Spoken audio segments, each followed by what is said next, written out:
Good afternoon and welcome back. Today is, as you know, if you were here this morning, the 10th anniversary of the establishment of the Mandate on Sexual Violence and Conflict, co-sponsored by our very own Office of the Special Representative of the Secretary General on Sexual Violence and Conflict right here. Undersecretary General Patton, and the permanent mission of the Republic of South Africa as the current president of the UN Security Council. The goal today is to take stock of the mandate, where it has arrived in the past 10 years, and to launch the plan for the future. I am Pamela Falk, CBS News, and delighted to be your master of ceremonies today. I would like to invite the panelists this afternoon to come to the podium, and that would be our facilitator, Tonderai Chikua, the Chief of Staff and Senior Policy Advisor of the Office of the SRSG for Sexual Violence in Conflict. I would like to also invite our panelists, the distinguished former representative of the Secretary General for Sexual Violence and Conflict, Ms. Margot Wallström, as we know her best, the great feminist EU foreign policy chief. The former Secretary General for the, Special Representative to the Secretary General on Sexual Violence and Conflict, Ms. Zan Hawa Bagura, to please come up to the podium, and the African Union Special Envoy for Women, Peace and Security, Ms. Bineta Diop. Three very powerful women, and the focus, beginning this afternoon, is on the creation of an accountability system to compel armed groups to comply. Sounds like a tough task, but this group can do it, with international norms through the publication of an annual list of perpetrators, helping peacekeepers move from best intentions to best practices. We are delighted these very important contributors are here with us today, and I turn the moderating to the facilitator, Tonderai. Thank you very much, Pamela, and good afternoon, everybody. I'm honored and a little bit nervous, I have to say. It's not every day one has the opportunity to share the dais with two of one's former bosses, or the opportunity to grill them on camera. So I'm very honored to have the opportunity to moderate this session, and also, of course, to welcome Madame Diop, who is somebody we work closely with and admire from across the ocean. I think that this is a unique opportunity to see the mandate of the past 10 years in its historical perspective, to have in one place the inspirational leadership that has driven this agenda over the past decade. So perhaps I could start with a question from the beginning. Madame Wallström, as you picked up the challenge of this mandate 10 years ago, your reflections on how it has evolved and its trajectory over these 10 years.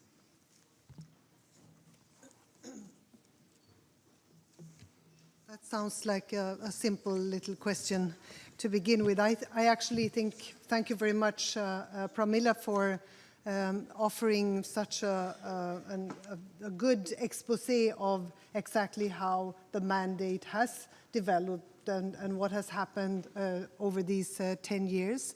Of course, afterwards, if I think back, maybe it was good that I was so ignorant, ignorant of the UN system, ignorant of exactly what we could expect when we started and when we put together our office, ignorant of the ACABQ and then how to get the budget, ignorant of a lot of things that we quickly had to learn also because we started by traveling to these hotspots, and 2 years is no time at all, but it is enough time to actually do these trips and also fully understand that if you listen to the victims who very often also don't want to be victims only.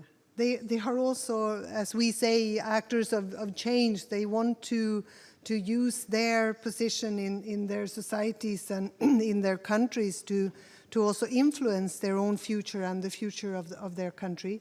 But if you listen carefully to them, you also understand what this mandate is all about and how complex it is without making that an obstacle to the things that you really want to do.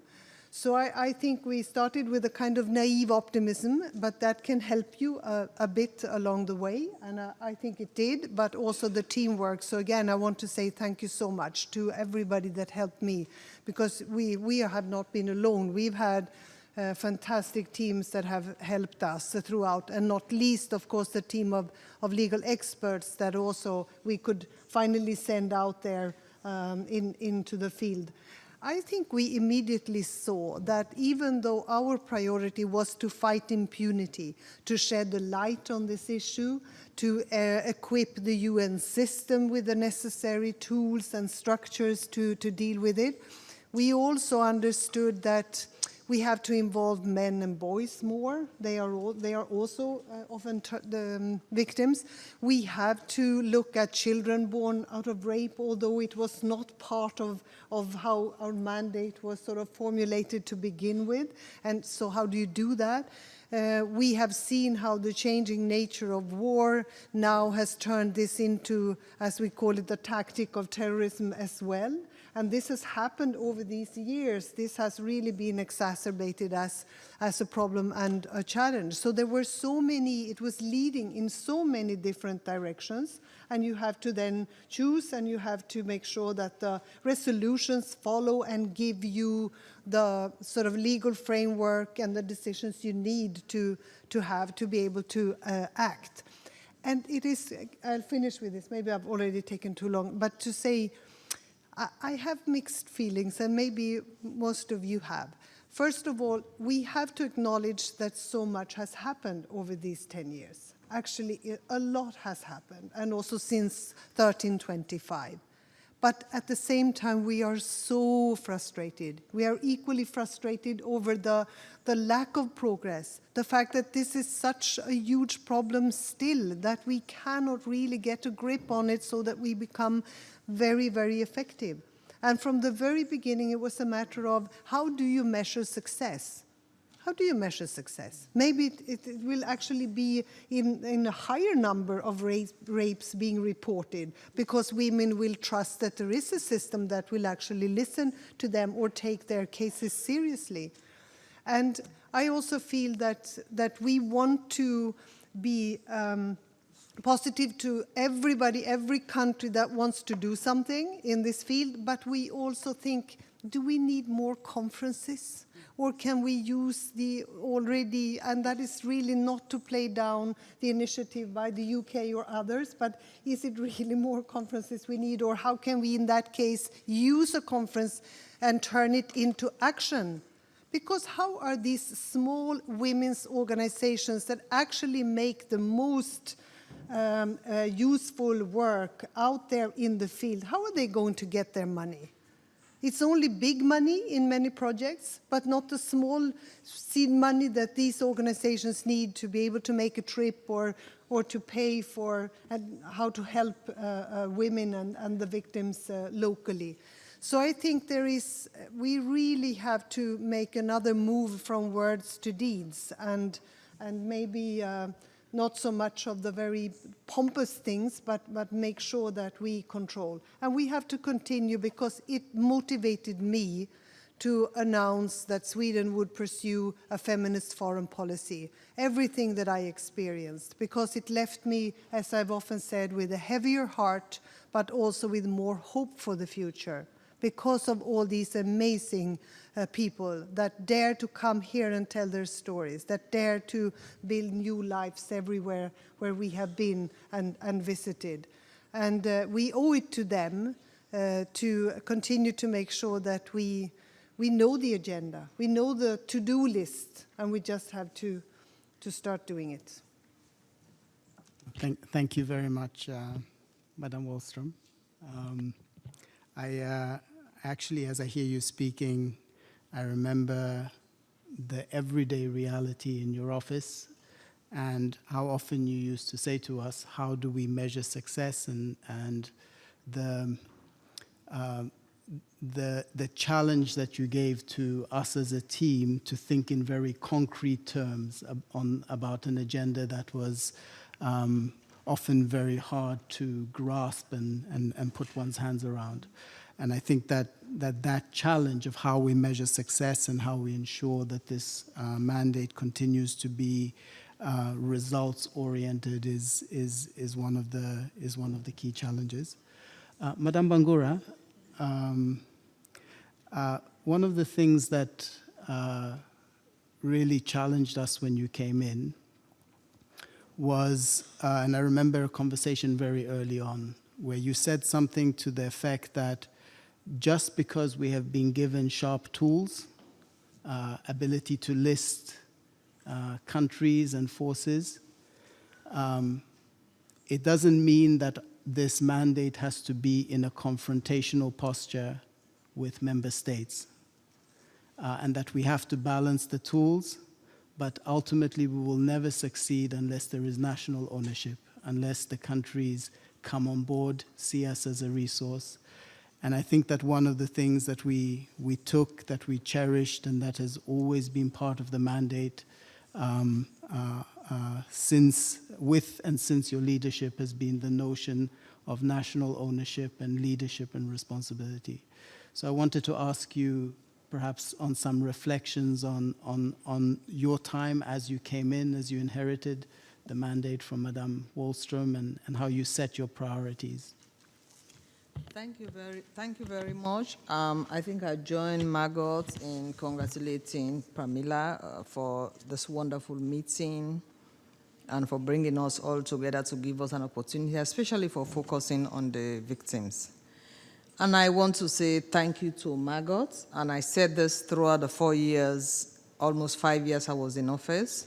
I was extremely lucky because Margot had set a really strong foundation when I took over. I always tease myself and I said, if I was appointed before Margot, I don't think I could have done what she did.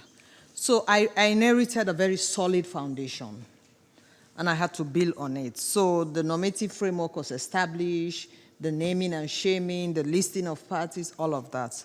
But at the end of the day, this is a problem that belongs to member states. The crimes are committed in individual countries by either the military or the police.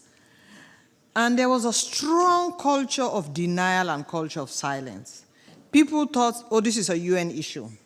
It's an NGO issue. It's a United Nations Security Council. No, I don't. You go to countries and they say, it's not happening here. Even if you have the information in front of them, there will be so much denial.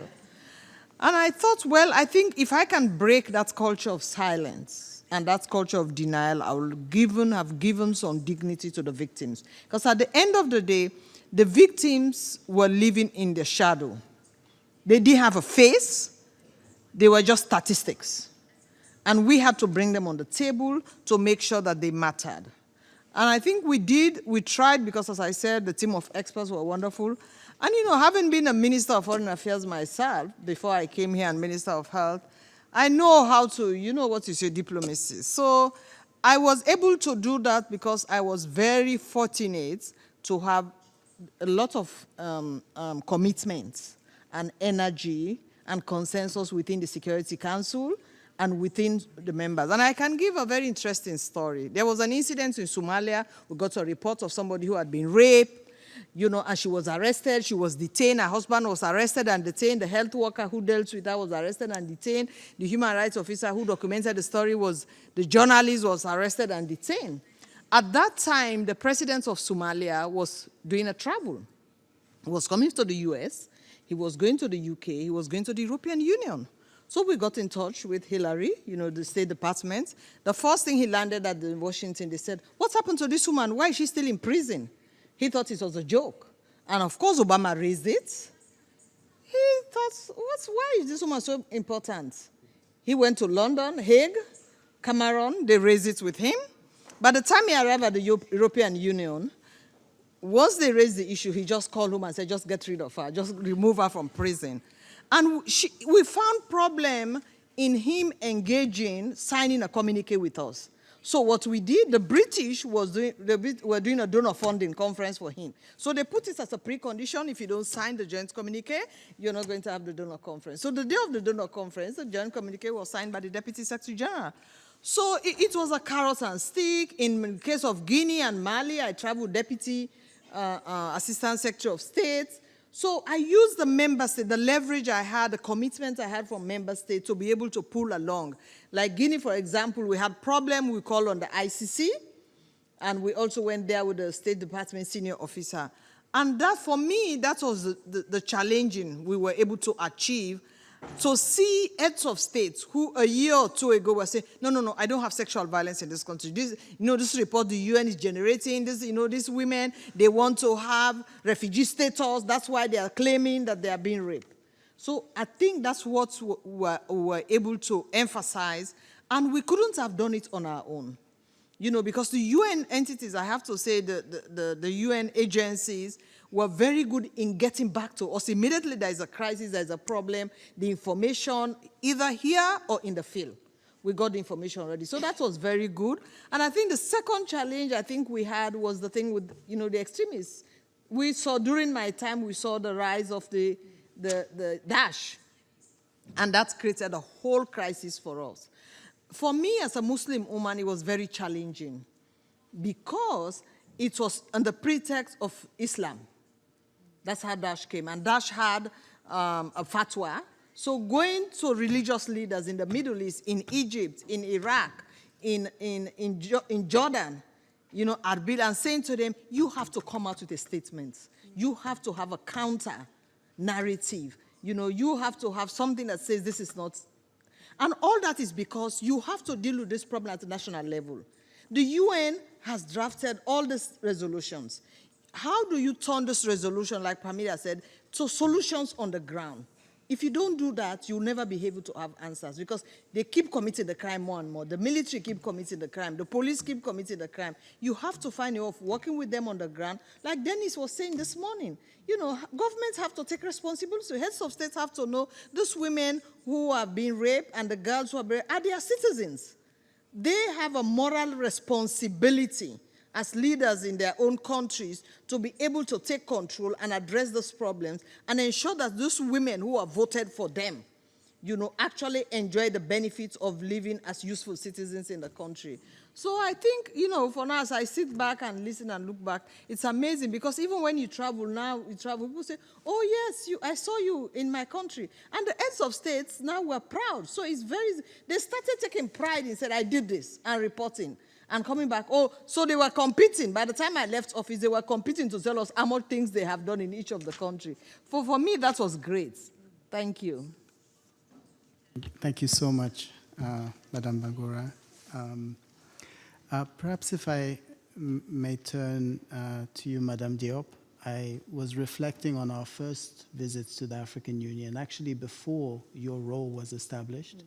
And I remember the first briefing that you gave, Madam Wallström, to the AU Peace and Security Council, and one of the main recommendations was for the establishment of a similar special representative or special envoy role within the AU.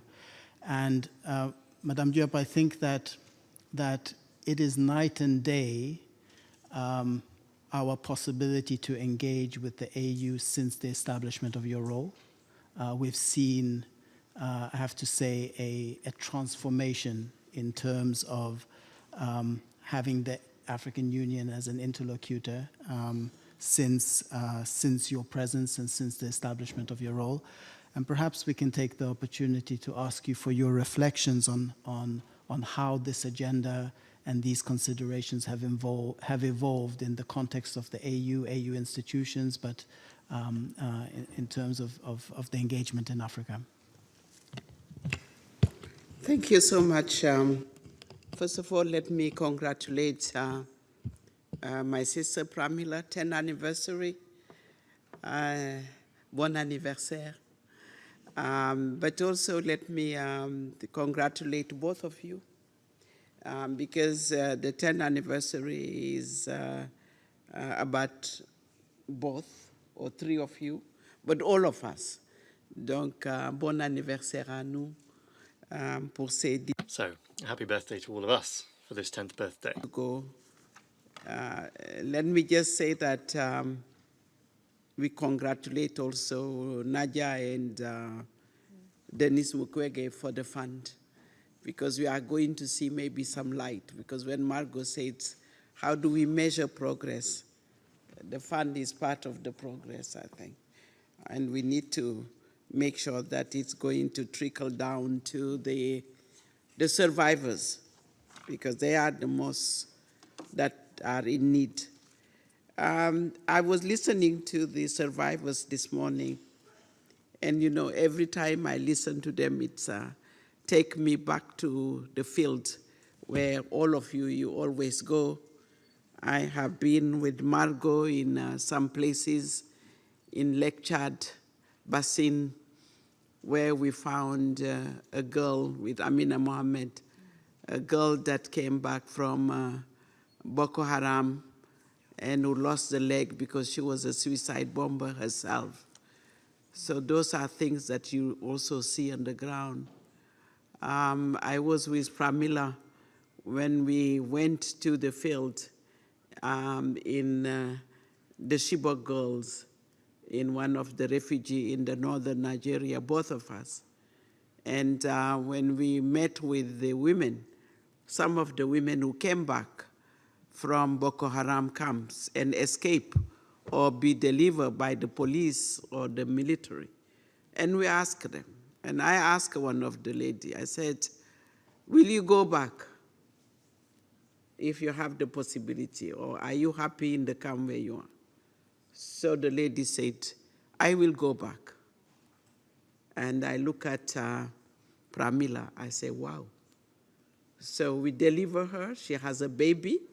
They killed the husband, they kidnapped the son, but she was still ready to go back to the, you know, the kidnapper syndrome. So that's how they impact on their minds. So we said we need to do more.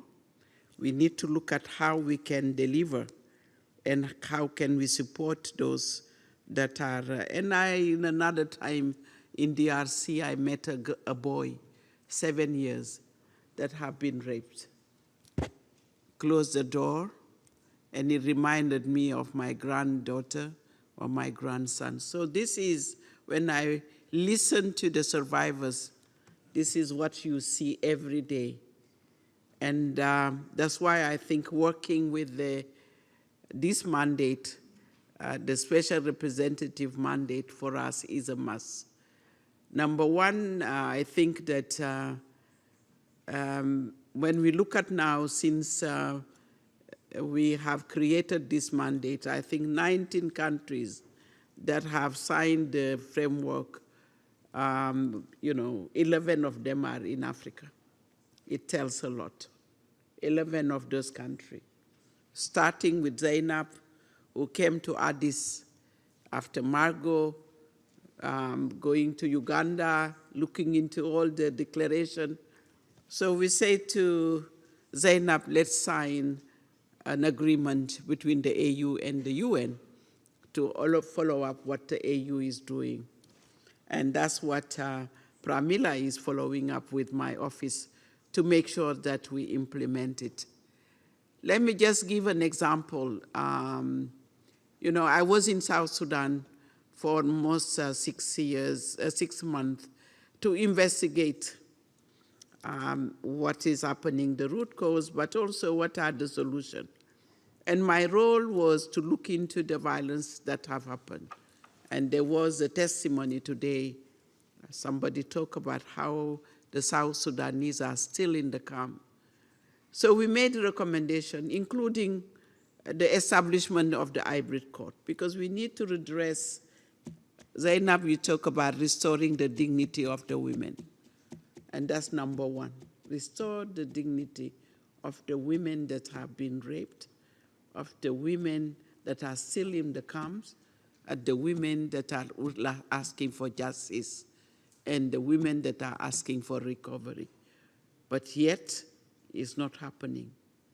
So the women of South Sudan are still waiting. So that's why I think within my mandate, trying to link it, women, peace and security, participation, protection, but this violence in conflict zone where women have been used, the body as a battlefield, is one of the critical areas we need to concentrate. And we need to look at into prevention, but make sure that we address the root cause of those conflicts. So I think that in the framework that we are implementing, for me it became a priority in implementing the framework with the UN and AU, but most importantly is to embed it, put it within our continental result framework. Because it's, at the end of the day, it's about accountability. How do we make our member state accountable? And if we don't collect, if we don't report, if we don't push them, and that's why we're going to have a challenge. So accountability is what, for example, when we had a case within the AMISOM for the South Africa Today talk about how sometimes the peacekeepers are not just protecting the civilians, but do harm to those that are supposed to protect. How do we do it? So when we had a case, is how do we make sure that we get the report right, we send them back home, but we need to monitor the member state that they are brought in justice. Because it's not the AU to do that, it's just investigating, sending them back, but when they go home, what happened to them? Are they going to be sent out somewhere else? So that's some of the issues that we need to monitor. So monitoring, implementation, but investigating, I think that is something that is important, that we need to go, AU and UN work hand in hand. And that's why when we had the last session, both of us, Pramila and myself, hosted by the Peace and Security Council, we decided that we will have an annual open session to monitor the implementation of the framework, to look into the number of incidents that if we have them, the measures that have been taken to capacitate the security forces, for example, and the measure established to respond to women and girl survivors. We need to look at all the indicators into our tool framework and make sure that in each country where we have opportunity, like Zainab said, she was doing great advocacy. When they open the door, let's penetrate, let's make sure that together we are advocating but also measuring the progress to implement that. So the AU is open to that. The Peace and Security Council, last time Chandrai we were together, they open up the door, we need to seize it, and we need to stay there and make sure that member states respond to what we have seen today, the plight of the women in our continent. So I think that we work with Margot, we work with Zainab, and we continue to work with Pramila. Thank you.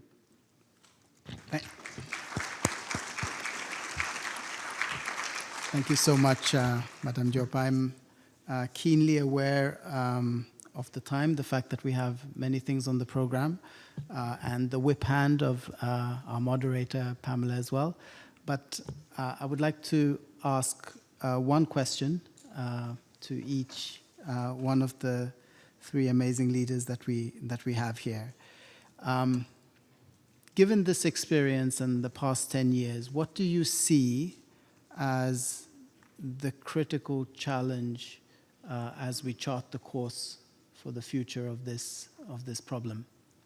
And maybe we can come back to this side of the table and begin with you, Madam Wallström.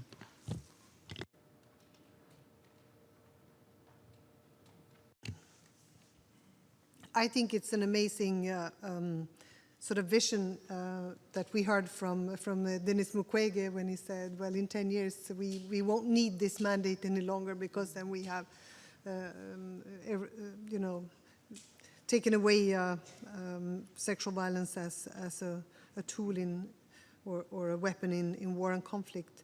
So as a vision that works well. In order to do so, we have to continue to fight impunity. We have to make sure that we have all the instruments necessary. We have to do exactly what Zainab said. We have to make sure that there is an ownership, a national ownership of this issue and accountability created. I think we have to go all the way, understand that this also has to do with gender equality and the way we look at and discriminate against women and girls around the world, and also how boys and men are affected by all of this, of course. But it really boils down to that. This is where it starts. What do we teach children about the roles of girls and boys? So it has links and arms to everything else that happens also in society. So I think it is, to me, it really comes down to what I call the feminist foreign policy, where it's about the rights and the representation and the resources also to women and girls around the world. And then use everything that we have now, the resolutions, the legislation, the normative framework that exists, and the ambition and the promises that have been made, and turn them into a reality. Thank you. Madam Bangura? Thank you very much. I think for me, looking at the issue of national ownership, I would like to make sure that national government do not just look at this thing as a women's issue. They look at it as a cross-cutting issue, as a peace and security issue, as a human rights issue, as a development issue, as a health issue, and to be able to have enough resources allocated in the national budget to address these problems, both in the health, in the peace and security, the defense, the police, in human rights and other, because that's where it means that you have enough resources. In the health issue, for example, psychosocial support. We have a problem with mental health. I've been Minister of Health in my country. Very little countries in Africa don't have resources for, or don't even have a strategy for mental health. But so we don't have psychosocial support at the national level. So for there to be proper national ownership and leadership, it means that resources, because in national governments, the Ministry of Gender, in terms of pecking order, you know, is very low down there. It has the least budgets, the least support, the least resources in government. So once you allocate this issue, let it go to the Ministry of Gender. So when I was SRG, I never allow you to assign me to the Ministry of Gender, because I know the Minister of Gender will not call the Minister of Defense for a meeting. He will not respond. So I think what the ideal thing is to be able to make sure that resources are allocated and these issues are dealt with as a cross-cutting issue. You know, you can give it the attention it deserves, the seniority, the priority, and everything at the national government. Thank you. Thank you very much. Madame Diop. We have 55 member states in Africa. So far, I don't think that we have covered half of it. So our dream is to have the 55, even though those who are not in conflict, for prevention. Today I have heard that we need more prevention than curing. We don't want it to see the survivors. What we wanted to see is what we say, the feminists, the women leaders in all over, making sure that the men championed this cause, and the boys, our boys. So we wanted to see African taking the 55, the framework, but also implementing it to say that we prevent rather than curing. That's the dream. Thank you very much. There are no words to sum that up. I have to say that I'm as inspired as ever in the presence of these three wonderful leaders, and I hand over to you, Pamela, now. I also, first of all, thank Tonderai because he has not only facilitated but defined many of these panels. So I thank the contributors, Her Excellencies Wallström, Bangura, and Diop for their contributions.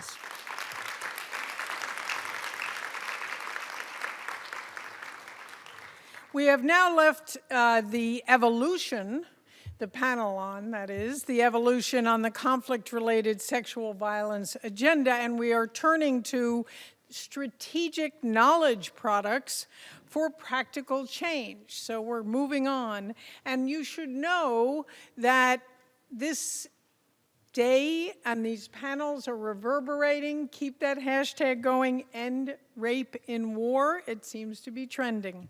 So I call to the podium right now the Secretary of Defense of Norway, Tone Skogen.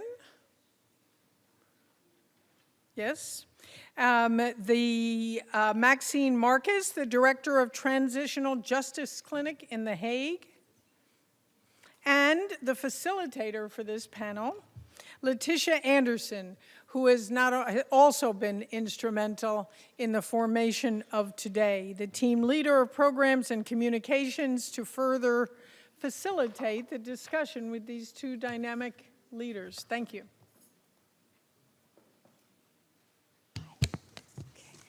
Thank you very much, Pamela.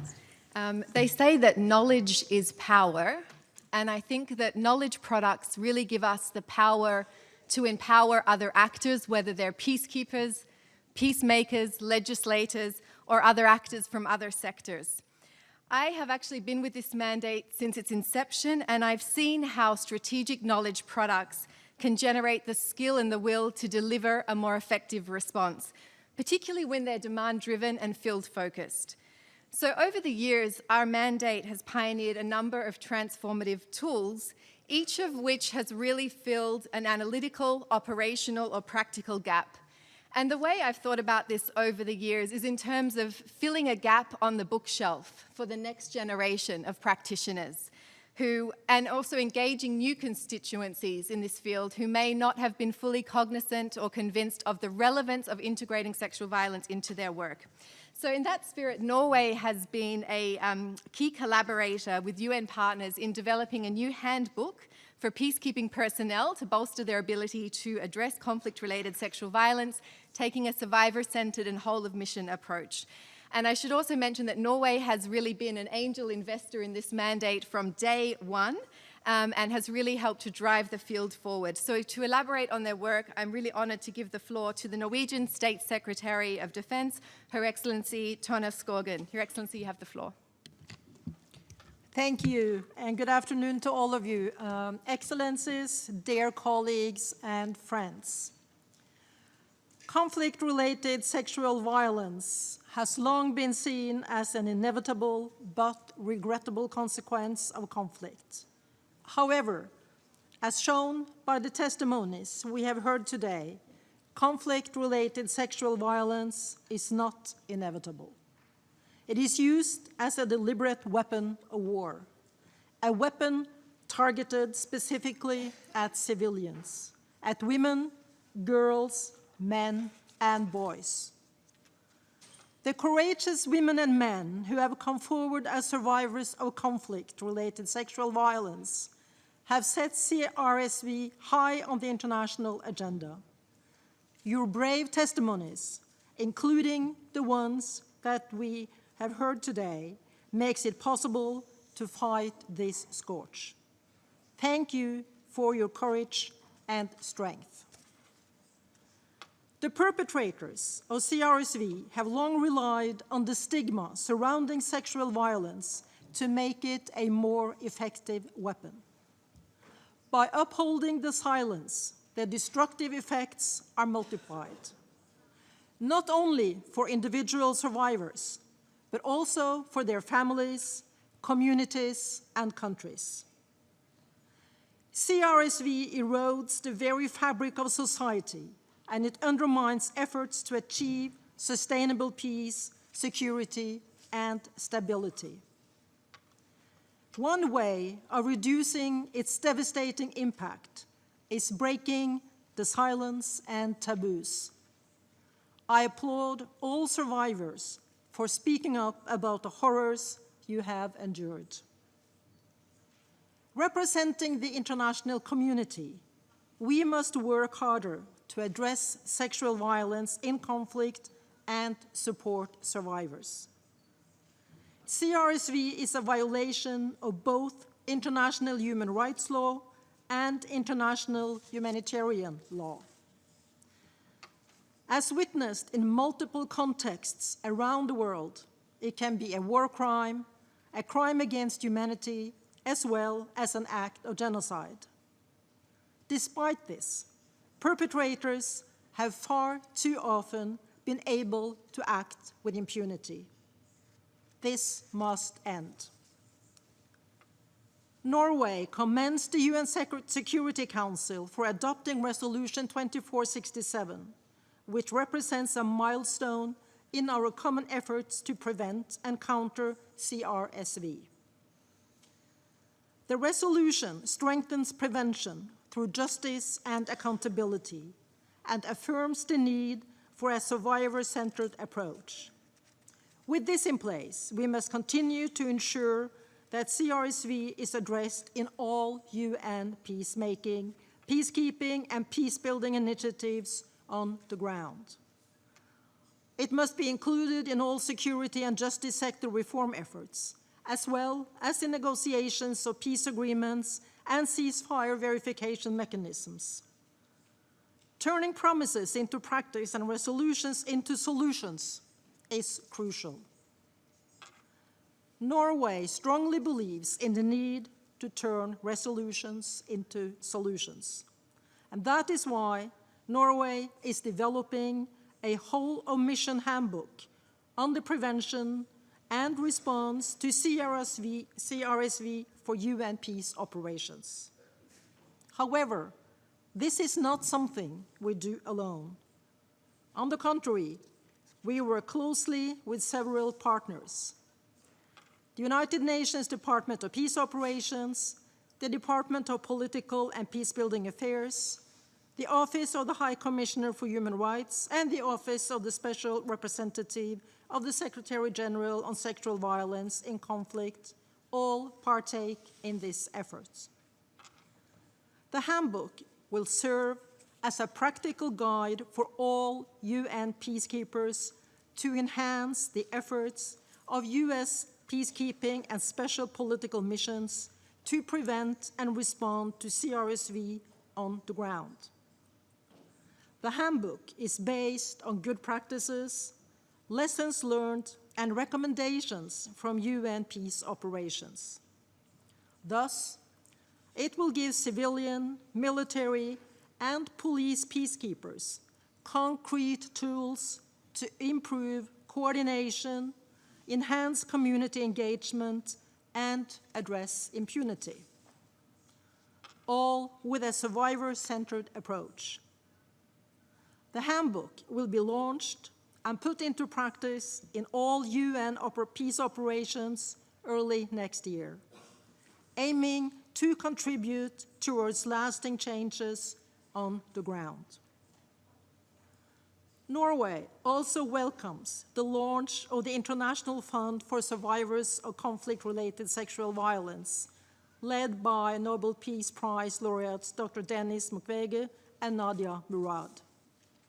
The fund will provide survivors of conflict-related sexual violence with better access to reparations and other forms of redress. It will help survivors reintegrate fully into their communities.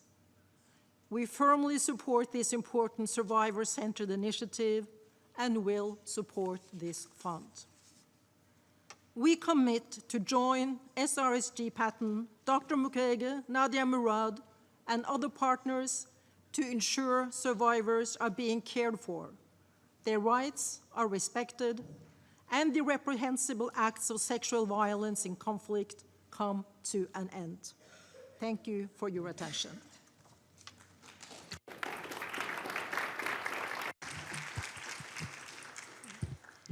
Thank you very much, Excellency, and our office highly commends and recommends this new handbook as an extremely useful resource. And indeed, I remember back in 2008 when we were first compiling an inventory of good practices by peacekeepers to better detect and deter and respond to conflict-related sexual violence. One peacekeeper operating in Darfur said, "If you want me to fly, first give me the wings, then you can say whether I flew well." So these kind of tools really equip peacekeepers with the examples and the inspiration to rise to the challenge of ever-changing, ever more challenging mandates, rather than being paralyzed in the face of operational complexity. In this issue, we really also know that the best response of all is prevention. And prosecution is a key facet of prevention. Justice and accountability is critical to deterrence, whereas we know impunity is tantamount to license to rape. So in another knowledge product that our office has commissioned this year, we are working to help member states to strengthen their legislative framework, to bring it into line with international standards and ensure it is as up-to-date as possible, including up-to-date with the ever-evolving framework of Security Council resolutions. The genesis of this second project we'll talk about now was actually that over 10 years of practice, national authorities expressed interest and a need to our office of having a tool that would help them to align their national framework with international best practice standards. And the hope is that this new model legislation and legislative guidance commissioned by our office will catalyze that process in diverse national contexts. So to tell us about this new resource, I'm delighted to hand over to Maxine Marcus, who is the founder and director of the Transitional Justice Clinic. She is an international crimes prosecutor and investigator with extensive experience in this field and has been collaborating with our office as a special consultant. Max, you have the floor. Thank you, Letitia. Sincere thanks to SRSG Patton for the privilege of joining with you today. Several years ago, I was part of a team preparing a case involving grave crimes, including conflict-related sexual violence, for prosecution. One survivor who had testified in a number of previous cases was reported to be experiencing severe trauma. It was recommended that she not be asked to testify, as it would cause her too much harm. I tried to find alternative evidence to prove that incident and that crime, but I was unable to do so. And prior to asking for that incident to be removed from the indictment, I traveled to visit this survivor and talked to her in person in the location where she had been relocated to. We spent the first half of the day talking about our families, sharing thoughts and feelings, and just after lunch she said to me, "So when do you want me?" And I looked at her and said, "Well, it was my understanding that you would not wish to testify because it would be potentially quite upsetting to you and have a real negative impact on you." And she looked at me and she took my arm and she said, "They killed my brother. They killed my father. I want to testify. When do you want me?" In the course of my 20-plus years of work as an investigator and prosecutor of conflict-related sexual violence, I have learned from survivors directly this key lesson: nothing about them without them is for them. We simply cannot work on behalf of survivors without the direct engagement of the survivors. That's what victim-centered justice really means in practice. Even with the best of intentions, it means that each step on the path toward accountability must be informed by direct consultation with and involvement of the survivors. They are the beneficiaries of the justice process.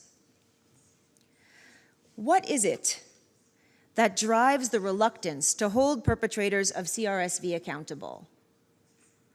What is it about sexual violence that makes it seem so difficult to investigate and prosecute? I'm the director of the Transitional Justice Clinic. The TJ Clinic is a mobile clinic of practitioners. We provide peer-to-peer mentoring for national prosecutors, investigators, and victim representatives at their request to help them overcome real and perceived obstacles to the investigation and prosecution of CRSV in national courts. In the course of our work, peers in the field, prosecutors, investigators, and victim lawyers from all over the world have asked for help, just as Letitia pointed out, in bringing justice for conflict-related sexual violence and other grave crimes. We have seen the challenges they are facing up close, and we've developed some concrete, practical tools to help them bring victim-centered justice. The SRSG's office is pioneering knowledge products that support this change in practice. The legislative guidance on CRSV, which we were commissioned to draft by the SRSG, is a tool to help our colleagues in national jurisdictions to overcome obstacles in ensuring accountability for CRSV. The legislative guidance adopts a victim and survivor-centered approach, which means it prioritizes the rights, needs, and wishes of the victim or survivor of sexual violence. To inform the guidance, we studied the relevant national criminal and procedural provisions from 27 states, representing a non-exhaustive, but nonetheless wide range of legal traditions and geographic locations. Many of the states whose laws were reviewed and analyzed have adopted legislation aimed at addressing international crimes, and several of these states' courts have held trials on that basis. The guidance provides options for common law, civil law, and hybrid systems, and it is adaptable for use in informal and customary justice contexts as well. The legislative guidance was further informed by the expertise of academics and established practitioners in the areas of conflict-related sexual violence, international criminal law, and victim-centered litigation, as well as by survivors of sexual violence and other atrocities themselves, including those who have participated in litigation against their perpetrators. The guidance is currently the subject of internal consultation within the UN system, and once all key agencies have provided their critical input, the final product will be published and shared. Let me underline this point. This tool was prepared with the survivors, and thus it is about and for the survivors. It is our sincere hope that it will be the sort of tool that our colleagues in national jurisdictions can use to bring survivor-centered justice for grave crimes involving sexual violence.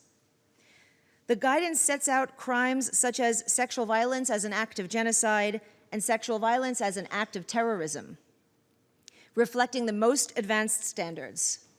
It allows for the widest range of possible violations that survivors may wish to have adjudicated in cases which are brought on their behalf. The tool contains all those elements that are truly necessary to prosecute these crimes and empower the victims, elements we have learned over the last 10 years since the SRSG's mandate came into effect. The guidance ensures that the justice system will not only do no harm, but will actually do it right. Victims and survivors of CRSV have been disempowered by their perpetrators, and putting them in the driver's seat in the justice process puts the power back into their hands where it belongs.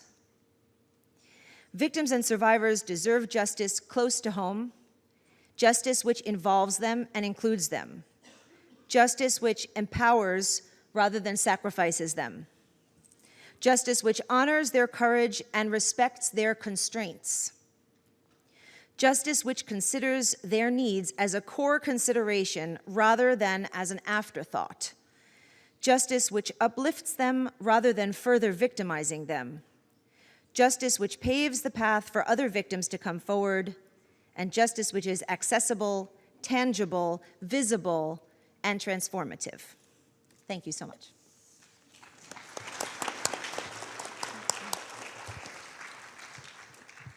Many thanks, Max, for your incredible work and incredible words. I think today we have helped to fill 2 gaps on the bookshelf, and both of those products will be made available in the new year.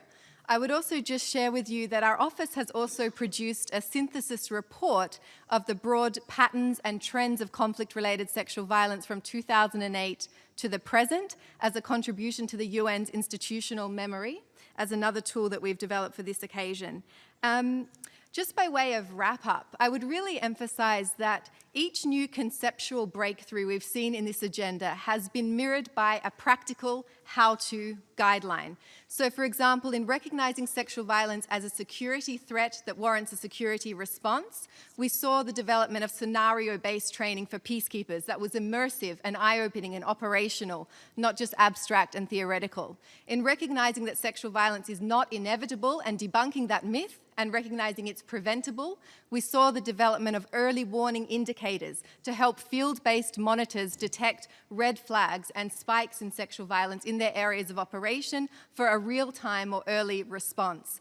And in recognizing that sexual violence is not only a humanitarian issue, but also a political issue that cannot be amnestied in the context of peace processes as a so-called price of peace, we saw the development led by DPPA of guidance for mediators on addressing conflict-related sexual violence in ceasefire and peace agreements. So these knowledge products have taken us step by step to a transformative approach in institutional practice and cultures. And I think everyone here has a role to play in publicizing, disseminating, and using all of these resources as enablers of progress and change. So I thank you very much for that. Thank you.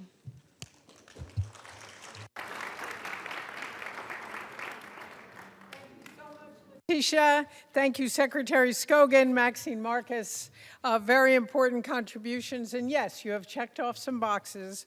And I would add to Letitia's comment, there are many of the comments by policymakers, by different UN agencies, that the speeches and the addresses will be on the website of the special representative of the Secretary General for Sexual Violence and Conflict, if you want to find them later.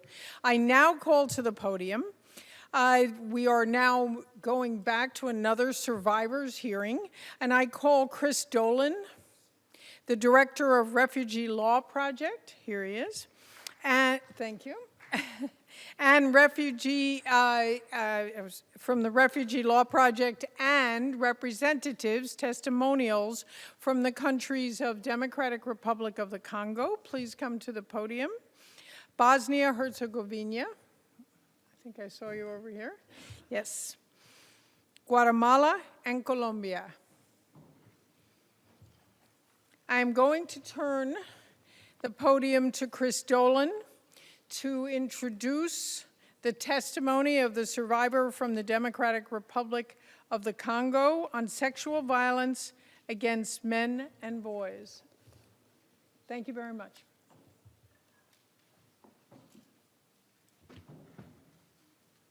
Excellencies and distinguished guests, I think if you had asked me 10 years ago when we first started working systematically with male survivors, when this issue might be discussed in a space such as this, I would have guessed 20 or 30 years.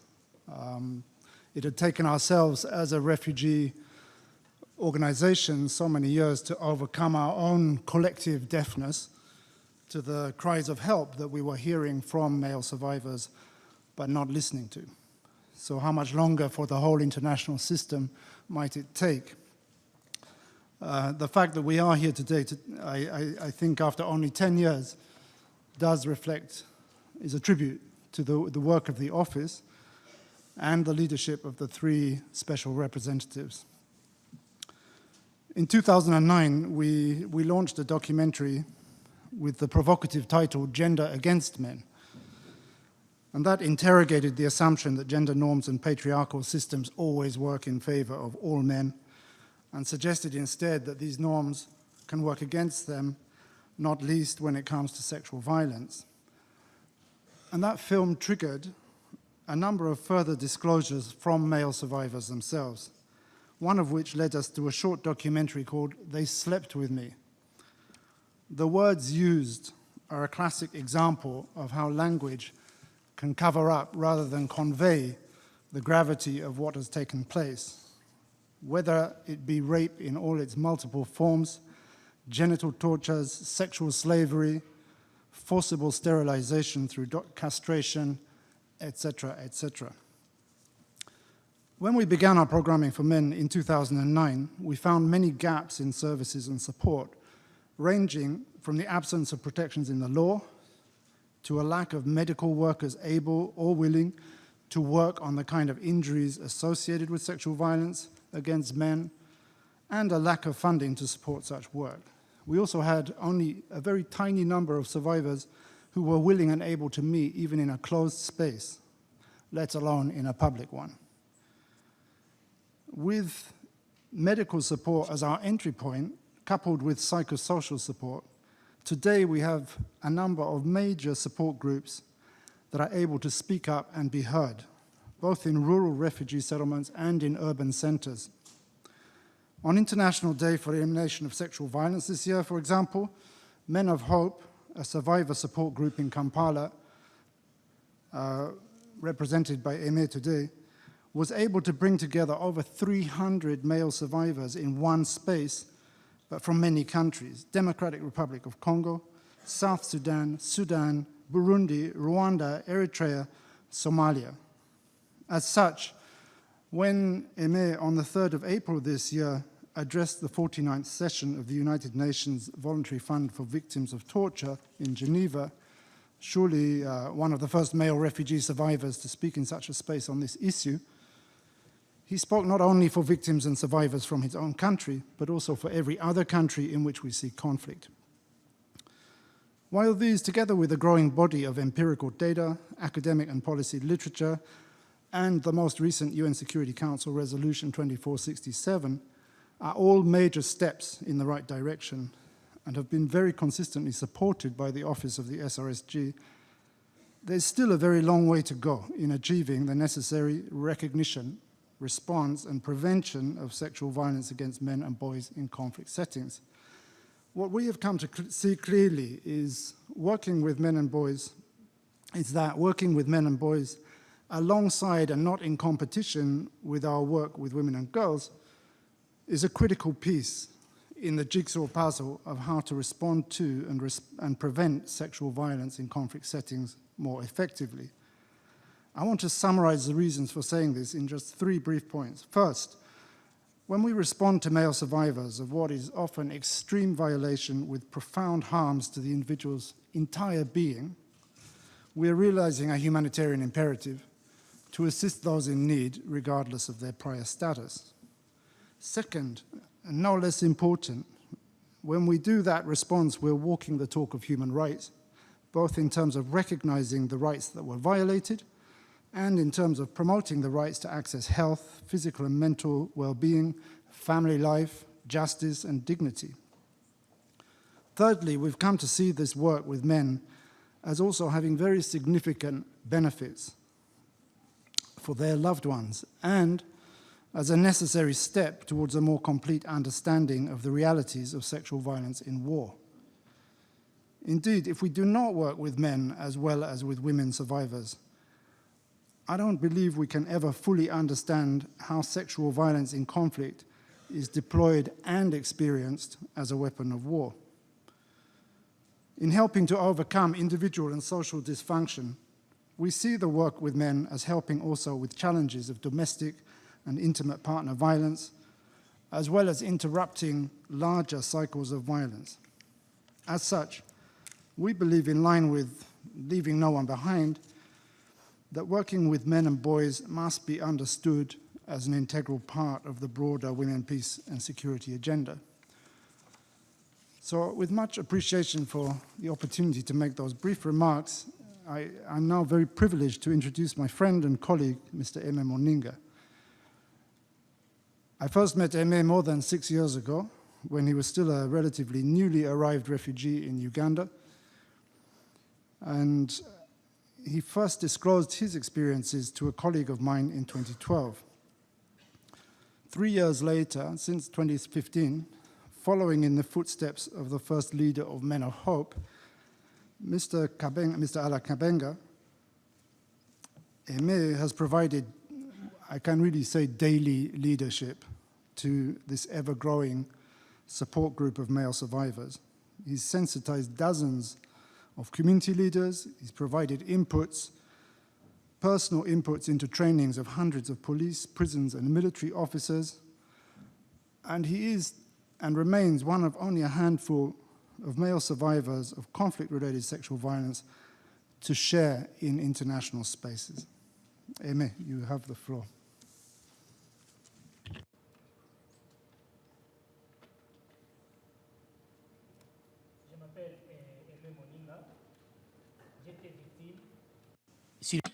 My name is Aimé Moninga, and I was a victim and survivor of sexual violence during the armed conflict in the Democratic Republic of the Congo. However, I stand before you as an activist to defend those who do not have a voice.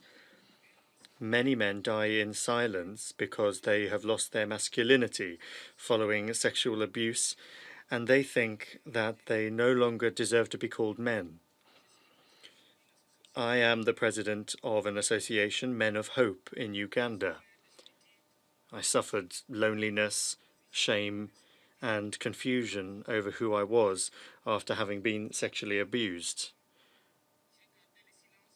Like other men, I stayed silent for a long time through ignorance and through a lack of appropriate encouragement and advice. I was tortured by my own thoughts over the attitude of our community and our customs when it comes to sexual violence perpetrated against men for a long time, and I couldn't see any hope, any way of getting out of this. It was only later that I decided to escape and flee to Uganda, and there I registered as a refugee. By chance, I came across the Refugee Law Project, which was a first step towards solace before finding Men of Hope, where I found people who had similar experiences to my own, or even worse than my own. It's thanks to Men of Hope that I decided to break my silence so that I could go from being a victim to be a survivor and to speak out on this subject, a taboo subject indeed, namely gender-based sexual violence. That's when I started talking. I've talked about sexual violence committed against men. I did so for the first time in the South-South Institute in Kampala, then in New Zealand over Skype, then in Kitgum before military officers in the Ugandan army, because the constitution does not recognize rape and sexual violence perpetrated against men, then in London, Geneva, and also today here in New York. As survivors, we are able to organize in spite of the various difficulties that we face.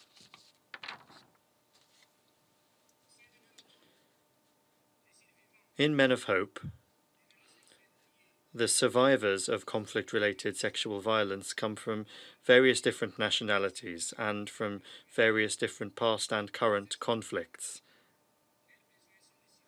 And these survivors have the following needs. 1. Justice. We want to see the perpetrators punished by the law. We also want decision makers to adopt a law that protects men who are victims of sexual violence. 2. Peace. 3. Dignity. 4. Psychosocial support and mental and physical health care. 5. Funds to organize information and awareness raising sessions in different sectors in Kampala and in Uganda, and to be able to identify victims, which is our primary objective. 6, and finally, we also talk a lot about relocation into a third country, to a country where there are no acts of xenophobia, where there is no insecurity, rape, or the birth of unwanted children. This last solution is the best, and it's the most durable way to help people, survivors who are men, and to help them restore their rights and their responsibilities as parents, and finally to start a new life and ensure a better future for their children.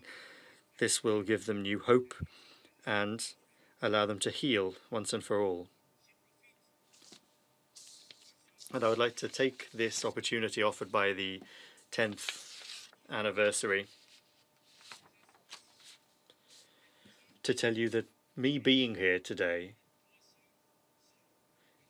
is attributed to 300 men and boys, victims of sexual violence, who expect you to take action on their behalf. And finally, I would like to echo Ms. Bengura, who said, listen to the survivors, that's all well and good, but act when the time is right would be even better. And that is going to help ease the pain that we feel. Thank you.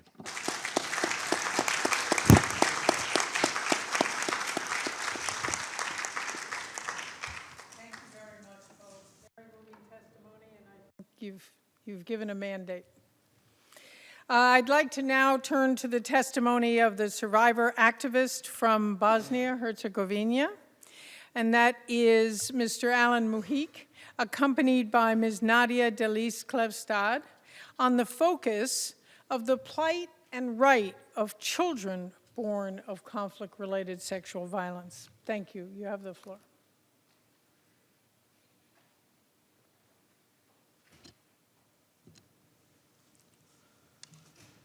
Zovem se Alan Muhić. Dolazim iz Goražda, malog grada koji je smješten na obali Drine u istočnoj Bosni.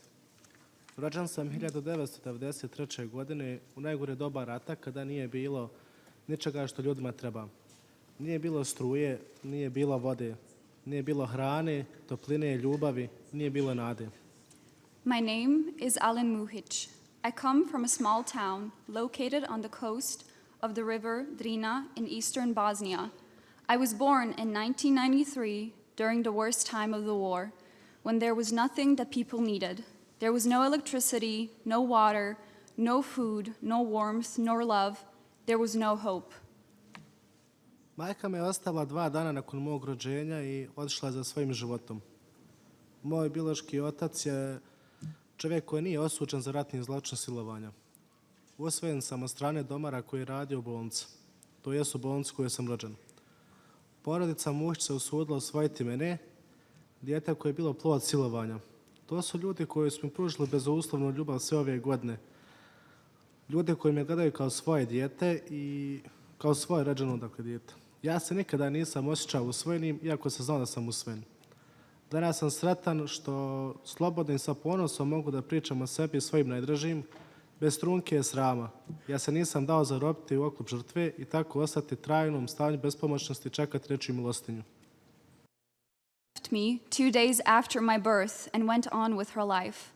My biological father is a man that was not convicted of wartime rape. I was adopted by a janitor that was working at the hospital where I was born. The Muhić family dared to adopt me, a child that is the result of rape. Those are the people that gave me unconditional love all of these years, the people that treat me like their own child. I never once felt adopted, but I knew I was. Today, I am happy to be able to speak freely and proudly about myself and my family without a speck of shame. I did not allow myself to be trapped in the victim's armor and thus remain permanently in a state of helplessness and wait for someone's mercy. Borac sam po prirodi. Volim ljude i volim život. Otac sam trogodišnjeg djeteta i suprug. Radim u bolnici u kojoj sam rođen, u bolnici u kojoj sam ostavljen od strane svoje biološke majke i u bolnici u kojoj sam usvojen. Aktivista sam i predsjednik Skupštine Udruženja zaboravljena djeca rata. U našem udruženju ima djece iz različitih etničkih grupa, ali mi smo jedno. Mi smo braća i sestre. Nas ne zanimaju međuetničke podjele. Dakle, mi smo jedno, mi se volimo i pomažemo. I'm a fighter by nature. I love people. I love life. I am the father of a 3-year-old son and a husband. I work at the hospital where I was born, at the hospital where I was left by my biological mother, at the hospital where I was adopted.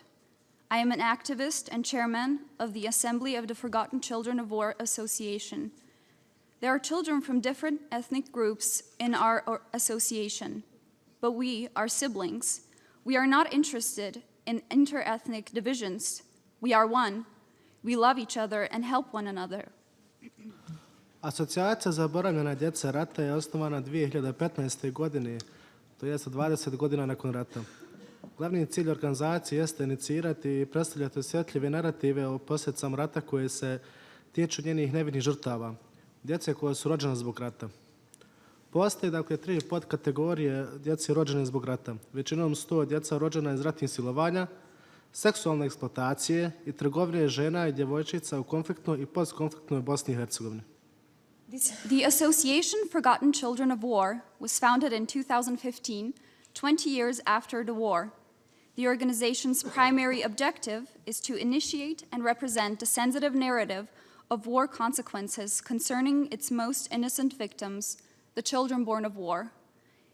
There are 3 subcategories of children born of war, and the majority of these are children born out of wartime rape, sexual exploitation, and trafficking of women and girls in conflict and post-conflict Bosnia and Herzegovina.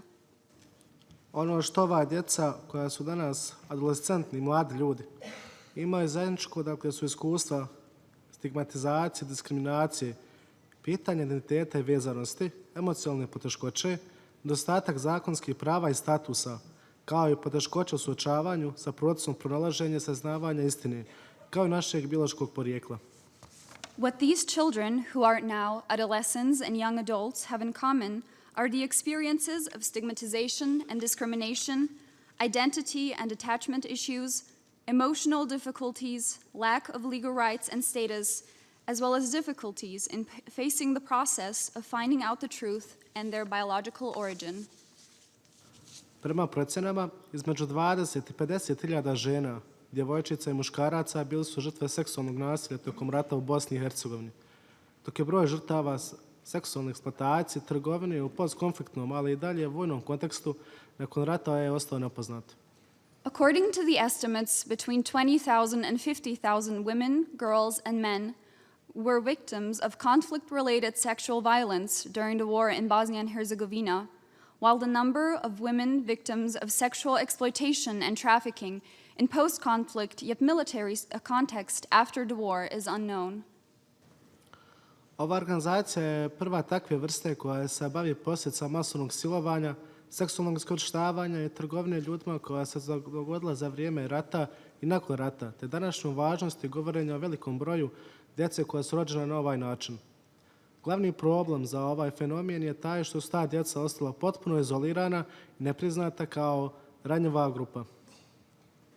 The organization is the first of its kind to deal with the repercussions of mass rape and sexual exploitation and trafficking that took place during and after the war, and the present-day pertinence of speaking out about the large number of children born this way.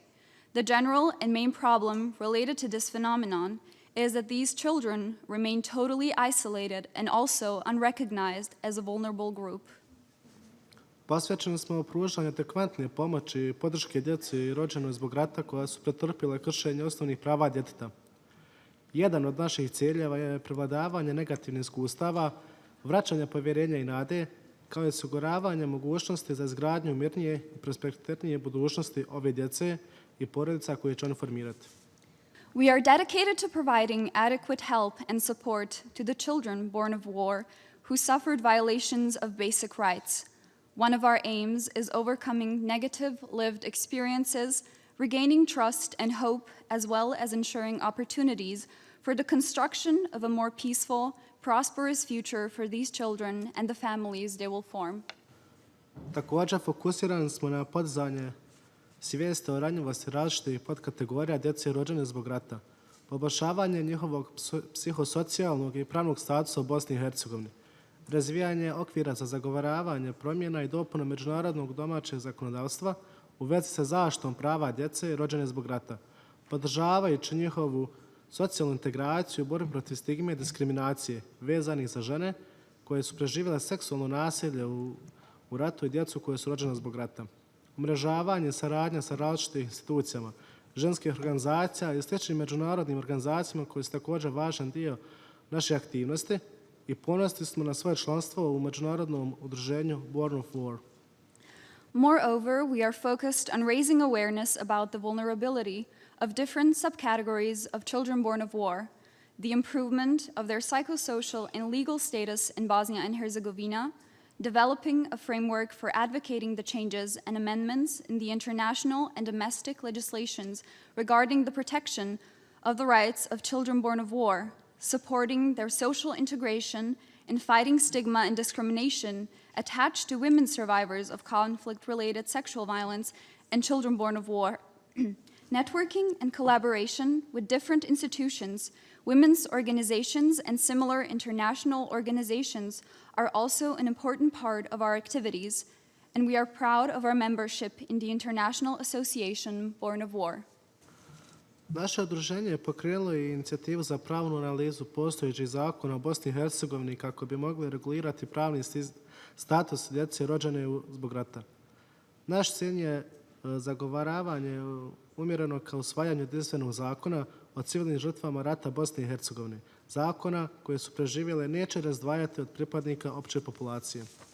The association launched an initiative for legal analysis of the existing laws in Bosnia and Herzegovina that might regulate a legal status of children born of war. Our goal is advocacy directed towards adoption of a unique law on civilian victims of war in Bosnia and Herzegovina, a law that will not segregate the surviving victims from members of the general population. Iako rastu u društvu u kojem vodeće političke elite stalno pričaju o prošlosti hraneći tako i dalje međuetničke podjele i animozitete, djeca rođena zbog rata u Bosni i Hercegovini prevazilaze ove prepreke i žele biti posvećena čovječanstvu kako bi mogli formirati smislenu viziju budućnosti za sve nas.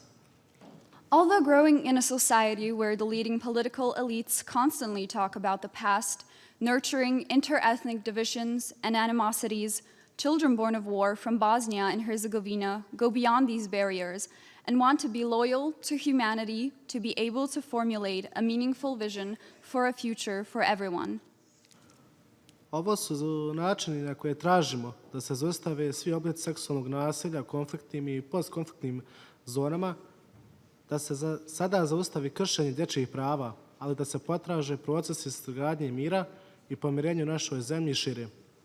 These are the ways in which we are demanding to end all forms of sexual violence in conflict and post-conflict settings, to end child rights violations now, but also supporting the processes of peace building and reconciliation in our country and beyond. Na kraju, u ime moje braće i sestara, želim da sa ovoga mjesta pošalje nekoliko poruka. Ne želimo da nas prikazuju kao maligne ćelije raka koji rasijavaju sjeme mržnje. Mi u sebi ne nosimo potencijal za konflikt i nikada nećemo biti klica novih ratova. Mi nismo greške rata, samo smo ljudi i tako bi se trebalo odnositi prema nama. Ne dopustite da se gazi naše urođeno dostojanstvo i zloupotrebljava naša ranjivost. Umjesto toga mi želimo priznanje i poštovanje. Opraštam svima koji su uradili sve što mi je loše učinjeno. Ne mrzim nikoga. Moja mržnja uništava i zato sam se opredijelio za ljubav. Ona gradi mostove i uliva nadu. Ljubav je jača od mržnje jer ljubav može zaustaviti nasilje. Pobjednik u životu je onaj koji je jači od mržnje i osvete. Hvala. Lastly, on behalf of all of my brothers and sisters, I would like to send a few messages from this point on. We do not want to falsely be portrayed as malignant cells of cancer that are spreading the seeds of hatred. We do not want to preserve a potential for conflict within us so that we are not and we will not be seeds of new wars. We are not the mistakes of war, but only human beings and should be treated as such. We do not allow our inherent dignity to be trampled and our vulnerability misused. Instead, we want it to be recognized and respected. I forgive everyone for all that has been done to me. I don't hate anyone. Hate destroys, and that's why I have chosen love. It builds bridges and instills hope. Love is more powerful than hate because love can end violence. In life, the winner is the one who is stronger than hatred and revenge. Thank you.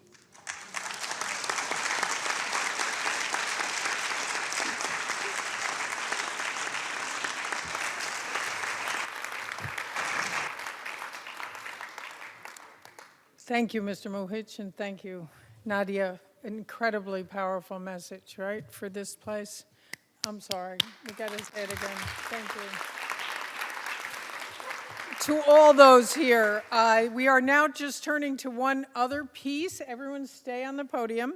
A piece of the puzzle, and that is accountability and justice. And so what I'd like to do is call for the facilitator, Karo Okuzumi, who is the team leader of the UN team of experts on the rule of law, to continue with Colombia, Guatemala, and a few other pieces. Thank you. Please, the lectern is yours.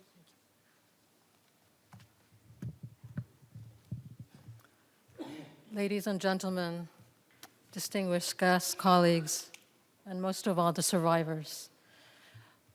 I am honored today as part of the 10th year anniversary of the Mandate on Sexual Violence and Conflict to facilitate this session on justice and accountability as key aspects of prevention. We have already heard much about justice today, throughout the day. There's been much talk, we know, but less in terms of actual cases. Among her 3 strategic priorities, the Special Representative Patton has prominently included the conversion of cultures of impunity into cultures of justice and accountability through consistent and effective prosecution. Member states have also recognized their obligation to fight impunity and to prosecute those responsible for conflict-related sexual violence. Yet, member states have also recognized, including in Security Council Resolution 2467, which was adopted earlier this year, that only very limited numbers of perpetrators of sexual violence have been brought to justice. And we'll hear more about that today. I am now humbled to give the floor to 2 survivors from Colombia and Guatemala, respectively, who have suffered unspeakable violations and have thereafter worked tirelessly and courageously in the pursuit of justice for victims of conflict-related sexual violence. First, I'll give the floor to Ms. Angela Maria Escobar. Ms. Escobar is a national coordinator of the Network of Women Victims and Professionals in Colombia. This organization was created by victims of sexual violence and is supported by women and men with the aim to promote the empowerment of women victims of sexual violence.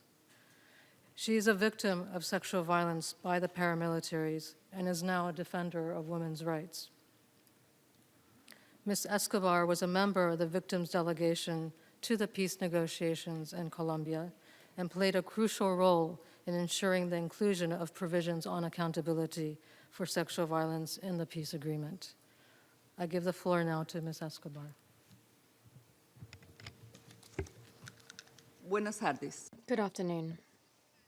I would like to express my thanks to the Office of the SRSG on Sexual Violence and Armed Conflict for the invitation to participate in this event, which celebrates the beginning of her mandate and the achievements in the last 10 years. It's also an occasion to identify the challenges that we are trying to overcome to not only prevent this crime, but also, and above all, prevent wars.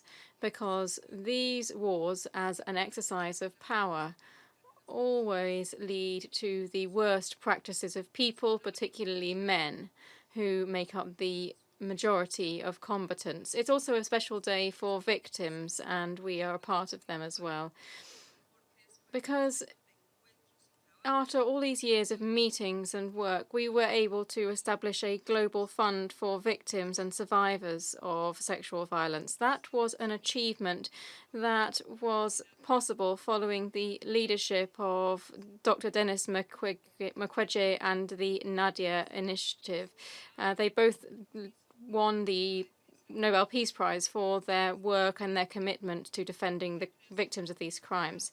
The creation of the Global Fund is a step forward for those of us who did not have access to justice nor reparation for the damage that sexual violence left for us on our bodies, our emotions, our lives, and our families and communities. Thank you to the United Nations and to the states that decided to support the Global Fund. With that fund, we will be able to continue to recognize this crime and, above all, recognize the importance of involving and ensuring the leadership of victims and survivors. For the members of our organization, reparations are fundamental. Human rights are crucial. And for these rights, we will continue to fight in our communities, in our countries, and globally. 10 years ago, the mandate of the Special Representative of the Secretary General on sexual violence in conflict was established. The victims of sexual violence then started to become visible in international cooperation for our governments and even for human rights defenders' organizations, as well as for the United Nations system. There is no doubt that the role of that office has been key for the progress that we have made. For me, the most important progress was the empowerment of us, the victims, because now, and increasingly, we can come forward with our own proposals and be included in different spaces, including this one, the United Nations. In fact, this year, the Security Council adopted Resolution 2467, in which it recognized that it is necessary to focus on victims to achieve better results in programs to prevent and eradicate sexual violence during war and in times of peace in Colombia, so that victims can start to speak up. We are organizing ourselves to ensure that we are recognized as victims of armed conflict, to have access to justice. It was necessary that we ensure that sexual violence is not a cultural practice, but rather a criminal practice that is sanctioned. And we need to ensure that governments are on board with that, to explain that sexual violence not only persists, but is also increasing, at least in Colombia, by 9% in just the last year. In my country, every half hour, one child, one boy, girl, or woman is raped. It's true that to eradicate sexual violence in times of war and peace, we need to transform unequal relations and power relations between men and women. But it's also true that to achieve these change, we need to move from words to deeds. We need better living conditions, better education, and above all, we need to have access to justice. In my country, we need to allow victims to speak up, and many of us have done that. But what for? Impunity in cases of sexual violence is almost at 94%. Victims understand that there is no justice because this is a crime that above all affects girls and women. In the network of women victims and professionals, we have created a model for collective complaints with the support of the international community, particularly the British government. And with this model, Since 2013 to date, we have managed to support 1,298 victims of sexual violence in armed conflict to complain before the authorities. None of those cases has led to a conviction. And this reflects the fact that our rights and our contribution to society continue to be undervalued. For this reason, discrimination and violence against girls and women persists. We want to change all of this with the peace process. Despite the achievement of the signing of the peace accords in November 2016, we cannot speak of peace or security if every year in my country around 20,000 people in my country report this crime. And here I want to note a great step forward, that is that the SRSG played an important role during the support of the Havana negotiations. Their support allowed us to make visible the fact that sexual violence is a terror offense, which allows for control of men over women, both in war and at home. It doesn't only go away with disarmament or demobilization. For this, therefore, victims came forward to the negotiating table, and we managed to include sexual violence as a standalone crime in the peace accords to ensure that perpetrators do not receive any benefits nor amnesties. Our peace agreement is the first one in the world that included sexual violence and a gender-based approach. So that this great step forward can have a true impact on our lives, we need to ensure that the special jurisdiction for peace opens cases and hears cases of sexual violence. Our victims have put forward 10 reports to this jurisdiction or court on more than 10,000 cases.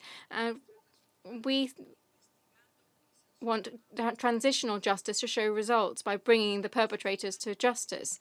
Transitional justice is also an opportunity to propose measures that would guarantee non-repetition, and above all, we hope that this justice will guarantee us the right to holistic reparation, so that this progress becomes a real alternative for justice.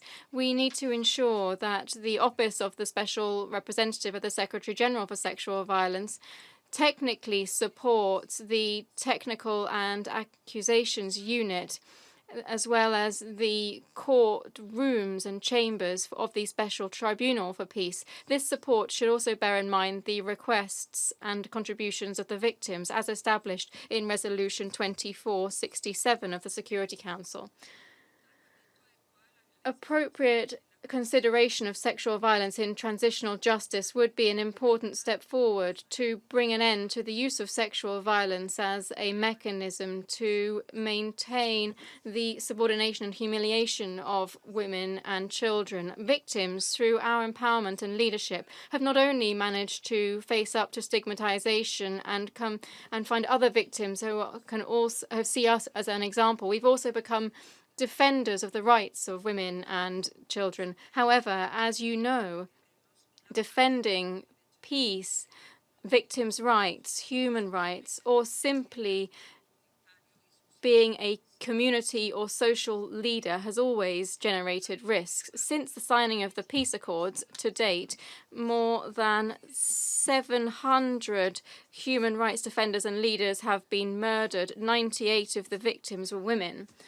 Despite that painful situation, I want to say that in my country, it's not the same, because now these murders have led to a level of national recognition and a general sense of understanding. That's not enough, though. The Colombian state need to make sufficient action to protect human rights defenders.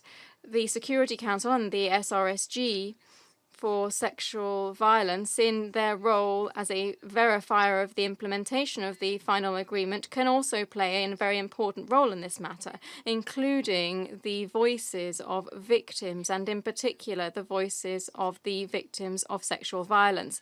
Victims are well aware that we can count on you and you can count on us. Thank you very much.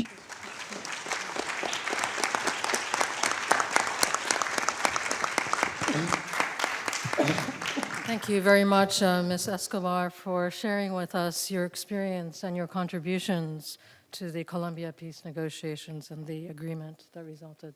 Thank you. I'll turn next to our next survivor, Ms. Demetria Yat. Ms. Demetria Yat is from the indigenous Quechua community in Panzos, Alta Verapaz, Guatemala, and is also a victim survivor of sexual violence during the armed conflict in Guatemala. Ms. Yat is the president of the Jalok Yu Association, the Association of Abuelas, the grandmothers of Separ Zarco, and one of the civil complainants in the landmark case which led to the conviction of Guatemalan military officers for sexual violence, sexual slavery, and domestic slavery of indigenous women during the conflict in Guatemala.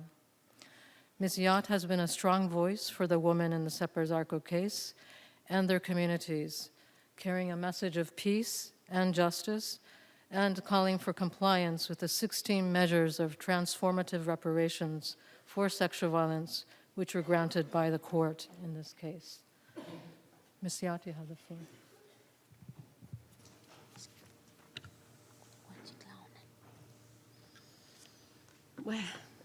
Nachin guachin banaklainin guaikin hunkamok sadikomonil banaklain di kanaremesayat aranikin chalset pursark. Señoras y señores. Ladies and gentlemen, good afternoon. I'm from Mesayat and I come from the Separ Zarco community. Stelain di kimberesin di katos si kanachin di shek uluk railal. Yo soy la.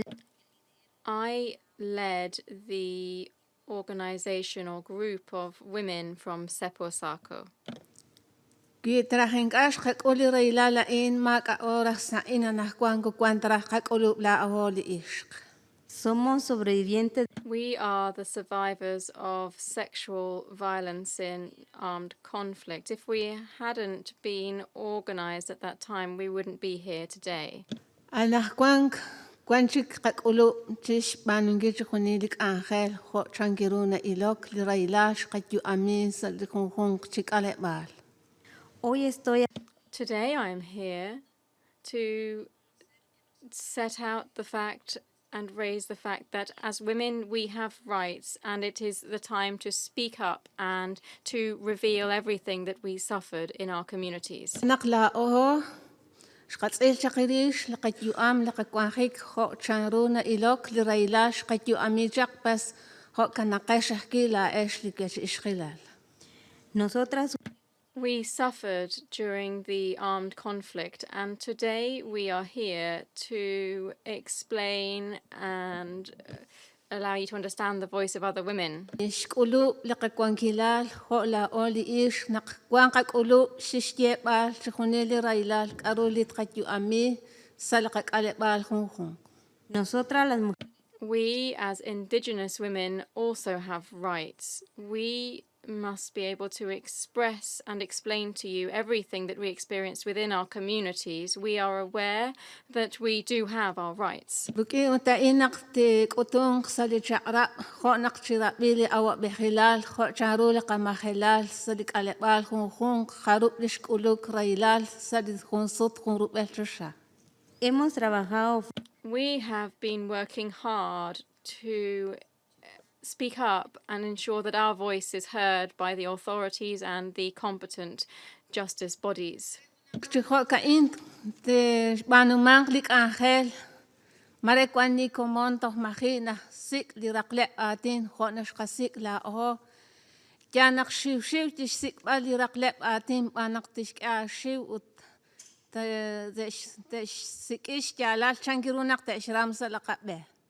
Nosotras We were afraid. However, it's important to seek justice and to seek change and to speak up and ensure our voices are heard.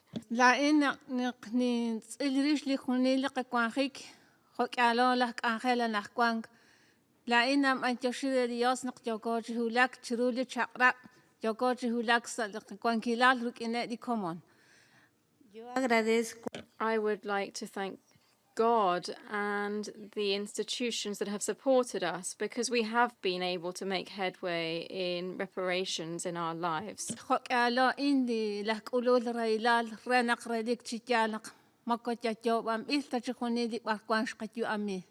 nosotras las As victims of sexual violence, it's important for us that we speak up and explain all of the violations that we've suffered to our human rights.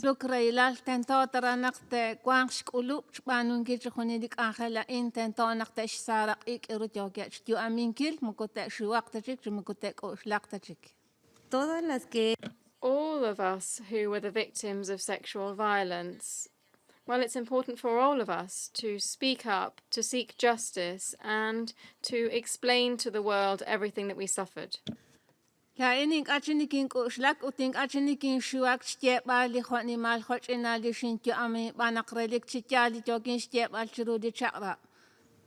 yo ya no tengo miedo. I'm no longer afraid because what I'm saying is what I really experienced, what I really suffered during the conflict.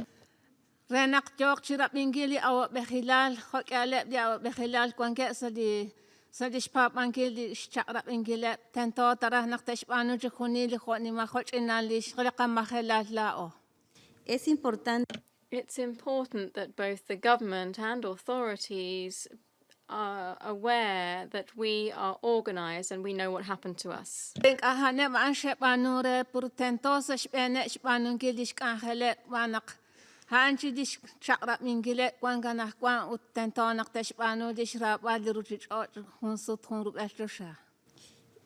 es importante It's also important to say that it is not the current authorities who did us harm, but it is important to call on them to reflect, to ensure that they can deliver on the measures that we're asking for.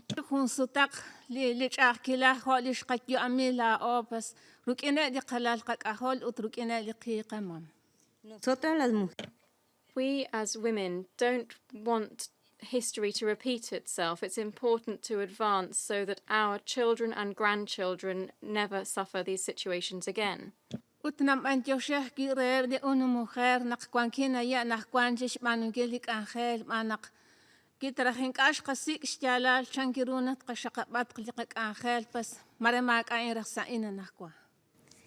agradezco I thank UN Women for their support to me and for making it possible for me to be here with you today.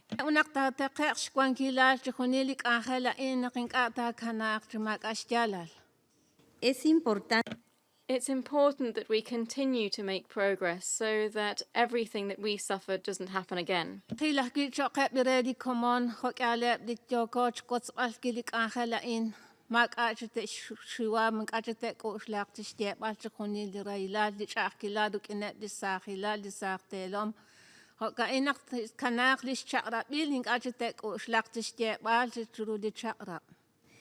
animo a todas las We encourage all survivors to continue to progress and to speak up about their stories so that this never again happens with future generations.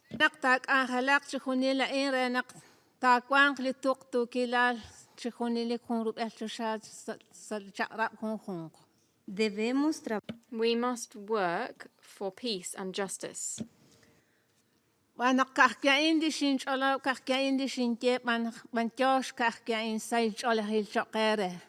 muchas gracias Thank you very much for this opportunity. I'm very moved by this, and that's everything that I can say to you right now.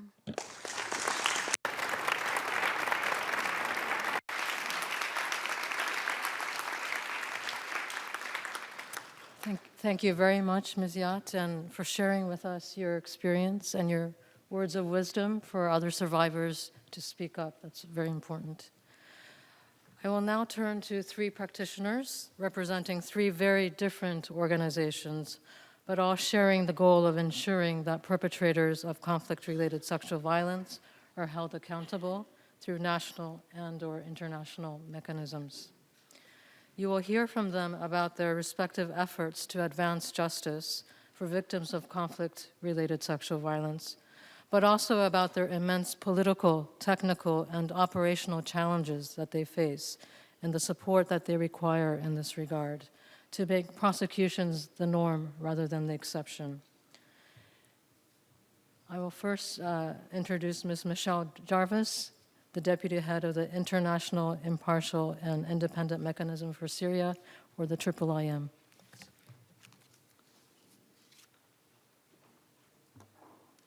Thank you very much. Good afternoon, and thank you, SRSG Passion, for the opportunity to be a part of the discussion with this important event today. 10 years of the SRSG's mandate, I think it is a really important opportunity for all of us who are working to address this issue to renew our commitment to accountability for these crimes. With the ultimate goal being prevention, of course, we see accountability for conflict-related sexual violence as a crime in its own right being an essential precondition for the non-recurrence of this type of violence. And as criminal justice practitioners working on these issues, I think we are very conscious how high the stakes are for those most affected. The historical silences surrounding this issue have been broken by the courageous victims who have been willing to come forward over the years to tell their stories and to put the blame on the perpetrators, where of course it belongs. So it is a very serious responsibility that we have as criminal justice actors to critically reflect on what we do and to find ways to keep strengthening our own approaches on the accountability question. And I think there really is scope for us as practitioners to make sure we collaborate better globally by sharing our insights, good practices and lessons learned, and that we really find ways to overcome the obstacles that are presented by our differences in language, in culture and in jurisdictional frameworks. As a prosecutor at the Yugoslavia War Crimes Tribunal for many, many years, I was very conscious of the opportunity that the tribunal had to contribute to this process of global best practice sharing. The tribunal was one of the first institutions to grapple with the challenge of accountability for conflict-related sexual violence. And as you can imagine, many important lessons were learned over the 25 years of its work. As the end of the tribunal approached, we realised we had a closing window of opportunity to pull this experience together into a practical resource that we could make available for other prosecutors in the future to inform their work on a daily basis so that we could keep pushing forward with stronger approaches to accountability. This ultimately resulted in a 500-page book, which is publicly available and is today being used by many actors working on conflict-related sexual violence, including prosecutors in national war crimes units around the world, by military actors and also UN actors, including the SRSG's office, our colleagues at UN Women, who have all been strong supporters of this project and the resource that we produced. So it's against this backdrop that I moved to the IIIM's mandate, the new mechanism that has been set up on Syria, and the efforts that we are making to adopt a stronger strategy for addressing conflict-related sexual violence in Syria. The mechanism was created by the General Assembly in 2016. It's a novel mandate. We've not seen a framework like this before for an accountability mechanism. It's not a court or tribunal, but we are mandated to carry out essential preparatory work to support accountability for Syria in the short and the long term. So this includes, of course, collecting and preserving the crucial evidence of crimes that have been committed, including conflict-related sexual violence, building criminal law case files, and supporting the work in the short term of the national war crimes units who are already working to establish accountability for crimes committed in Syria. The mechanism's terms of reference importantly show a real commitment to learning lessons from the past when it comes to sexual and gender-based violence. So we see an emphasis on the importance of effective strategies on sexual and gender-based violence specifically. And there is also a really important reference to the need for the head of the mechanism and the deputy head to have a demonstrated commitment to ensuring gender equality. Important and groundbreaking language in the mandate of an accountability mechanism, and a precedent that we should definitely be looking to in the future as well. So at the IIIM, we are taking very seriously these directions in terms of sexual violence and gender perspectives. And I wanted to just touch on 4 things today in the limited time available. So first of all, we are recognising that effective approaches to sexual and gender-based violence depend on having an institutional environment that is conducive to that goal. So we know that we will never make effective progress on accountability if we have an office environment that's marked by negativity on gender or gender-based harassment and discrimination.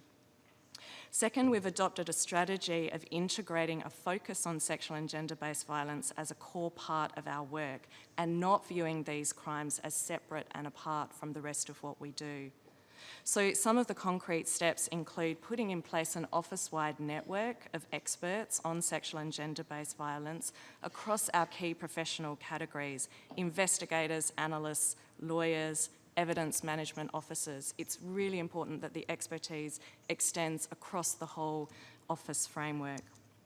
We are working hard to contextualise sexual violence in the cases that we build. And this is a key insight from past lessons where we have really seen much better successes when we're able to present a complete account of the victim's experience that links sexual violence with the other things that they experienced during the conflict. It's perhaps tempting to assume that it's a good thing to separate sexual violence out in our investigations and prosecutions. But the reality is that these crimes are typically committed amidst a range of other types of harms, and we don't serve victims or accountability by isolating them out from the broader context.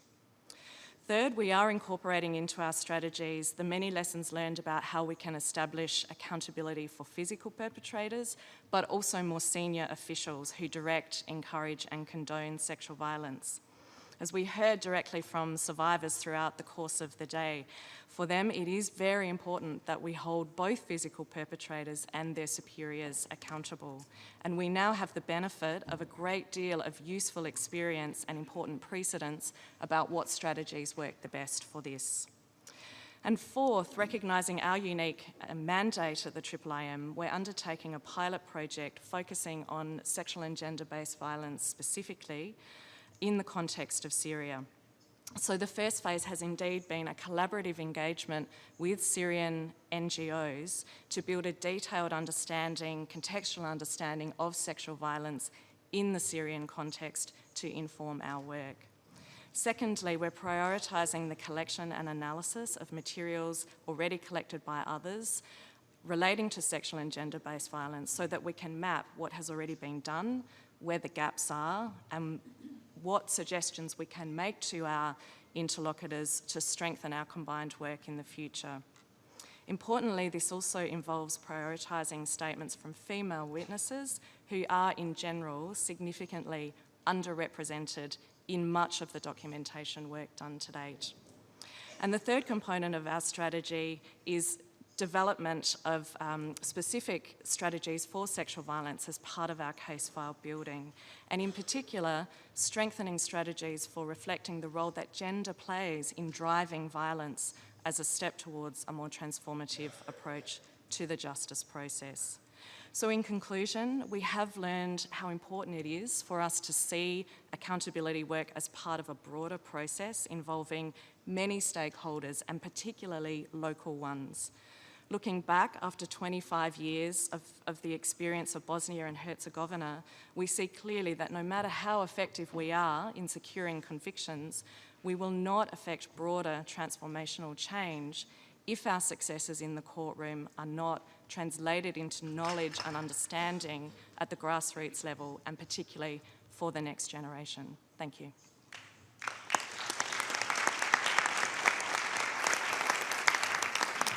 Thank you very much, Michelle. I'm particularly proud to introduce our next speaker, Mr. Amadou Bal. Maitre Bal has been the senior judicial expert of the UN team of experts on rule of law and sexual violence and conflict in Guinea. Maitre Bal, you have the floor. Merci beaucoup et bonsoir. Thank you very much and good afternoon, everybody. My name is Amadou Bal. I'm an international expert, and I've been in Guinea since December 2012 in the team of experts on the rule of law and sexual violence in conflict. I had the honor to work under the mandate of Ms. Una Bangura, and I'm currently working under the mandate of Ms. Pramila Patton. And I would right at the outset, to frame what I'm going to say, because I don't have a lot of time, I'd like to start by saying that the treatment of the 28th of December dossier, in which there were at least 29 cases of rape, at least 100 murders, as well as cases of pillages, sexual slavery, all sorts of things that you couldn't even imagine, all sorts of abominations committed against women, but also against the poor people who were there and who were simply peacefully demonstrating to avoid a person running in the elections. You need to know that the treatment of this case results from a joint communique from the Department of the Secretary General of the SRSG. This joint communique is the basis of the way that this work is done. That should be made very clear. Even though the CPI was involved in this, it's based nevertheless on this joint communique, because it was necessary for, in this communique, Guinea to commit to waging a war against impunity, to compensating victims, and to satisfy the requirements of civil society and Guinean society, and also the international community.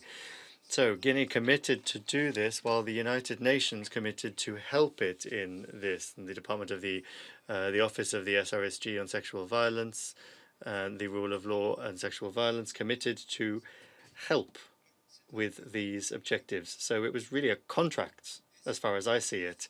And it was through this contract that we had that the work of the SRSG's mandate, or rather the work of the two SRSGs, respectively, because, as I said, I worked under the mandate of Ms. Bangura, and I now work under the mandate of Ms. Patton. It was this offer on the part of the OSRSG that is of interest to us as we celebrate this 10th anniversary.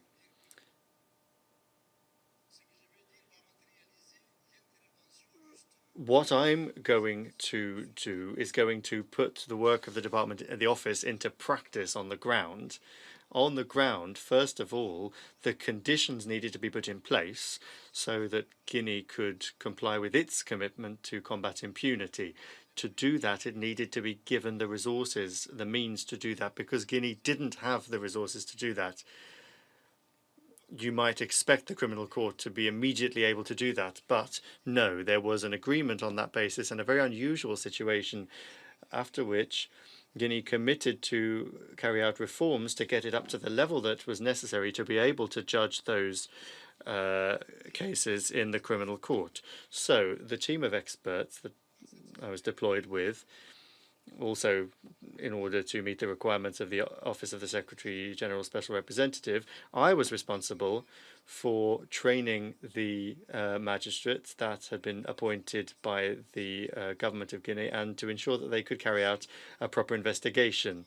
Now, I don't have time to tell you the details of that, but at the very least, over the several years that I was deployed there, I was deployed in December 2012, we're now almost 7 years that I've been there. So we wanted to give the judges a helping hand first of all, and then provide a helping hand in judicial reform. And at each and every stage, that team of experts was there to provide that support. And I also don't want to forget by saying that what we had to do initially was just to bring in computers and office materials, because the judges, the magistrates that we found, couldn't even often have access to a piece of paper to write the judgment on. So that's just to give you an idea of where we started from, and then we articulated the reforms. We found ourselves in a country where the status of the judiciary and judges did not actually apply. The career of judges was managed by the civil service. So the team of experts through me needed to provide the necessary assistance to the judicial authorities, notably the Ministry of Justice and the various different hubs of that reform, so that we could at the very least get us to a point at which the circumstances would be conducive to this. Now, that involved also working with the judges that I was responsible for, so that we could carry out the investigations into what happened on the 28th of December.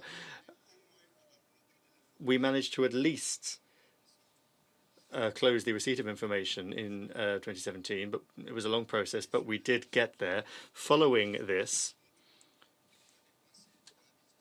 we needed to go to the next stage and get the case to the judge looking at the substance of the case so that a judgment could be reached.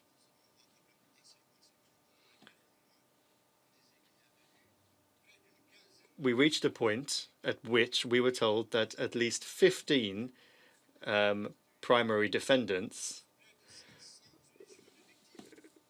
could lose 500 victims' hearings, during which the victims of sexual violence and all the sorts of crimes that you could imagine would be heard, so that the victims' testimonies, above all the victims of sexual violence, could be heard and could be substantive, because we were in a country where there was a cultural weight that covers up a great many things. We got to that point, and then we ratcheted up a gear. I suggested that we establish a steering committee to organize the trials. That principle was accepted, but in order for that to become a reality, Ms. Patton had to come to Conakry herself to bang her fist on the table and demand the establishment of that steering committee. She did that, and the following day, the decree on that subject was issued. So, just to tell you a little bit about the mandate of these exceptional women, we also need to bear witness with our own eyes to what they do on the ground. And that's not the only thing. I have witnessed tugs of war between these SRSGs and heads of state, when they were saying that there needed to be permanent and constant political will. Political will can't just be a slogan. It needs to be something that is put into practice on the ground. And every time that was an issue, I saw the two SRSGs come to Conakry,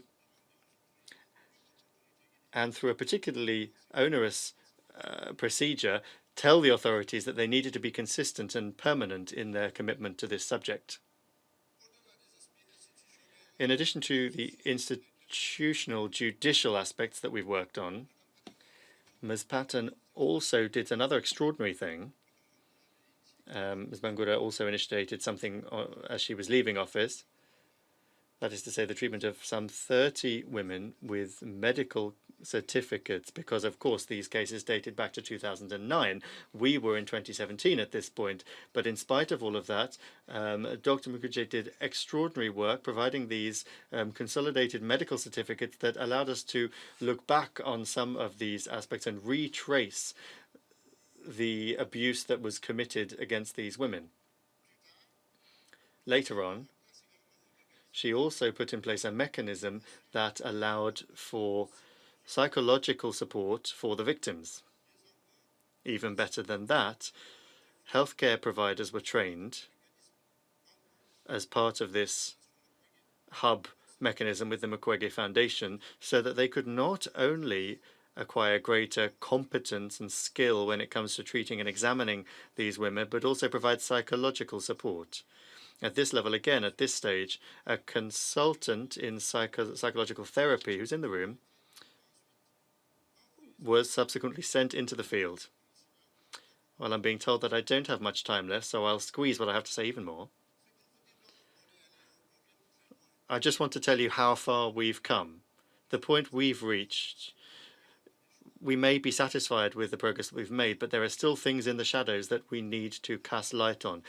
Ms. Patton said in a recent statement that we take note of the fact that Guinea wants to judge its sons. We even take note of the statement by the Prime Minister saying that we are going to have trials for everyone, including senior military officials, but we will wait until we've actually seen it happen on the ground, and will continue to be skeptical until we see that happen.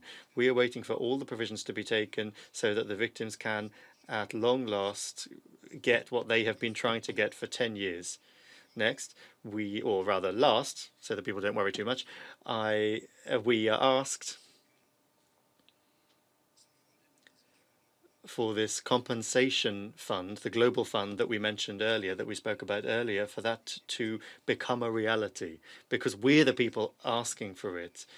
In the steering committee I mentioned earlier, they're trying to set up a compensation fund for victims. So you can see, obviously, that we have an interest in this in several different areas. And so we call on donors to make that effort. Perhaps I would simply conclude by making an appeal to the international community, first of all, to support what our representatives are doing. They can't act alone without the international community. But we're also asking Guinea's bilateral partners and multilateral partners to tell Guinea the truth and to not always be happy with diplomatic language, to tell them that you need to make sure that the trial be opened immediately. And I would like to tell you a piece of news that we got yesterday, and we want this to actually happen.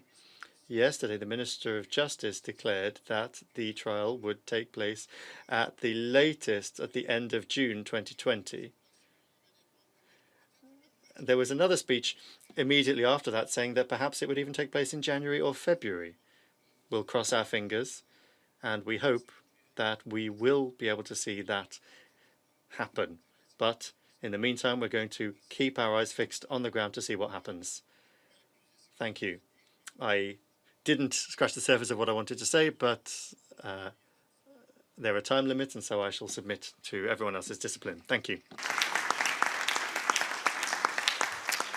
Thank you very much, Maitre Bal. Our last speaker on this panel will communicate by video message. That is Ms. Fatou Bensouda, who is the prosecutor of the International Criminal Court. She will speak to us about the efforts of the ICC in terms of accountability for conflict-related sexual violence. Excellencies, ladies and gentlemen, it is a distinct pleasure and honor to address this esteemed audience at this important commemoration.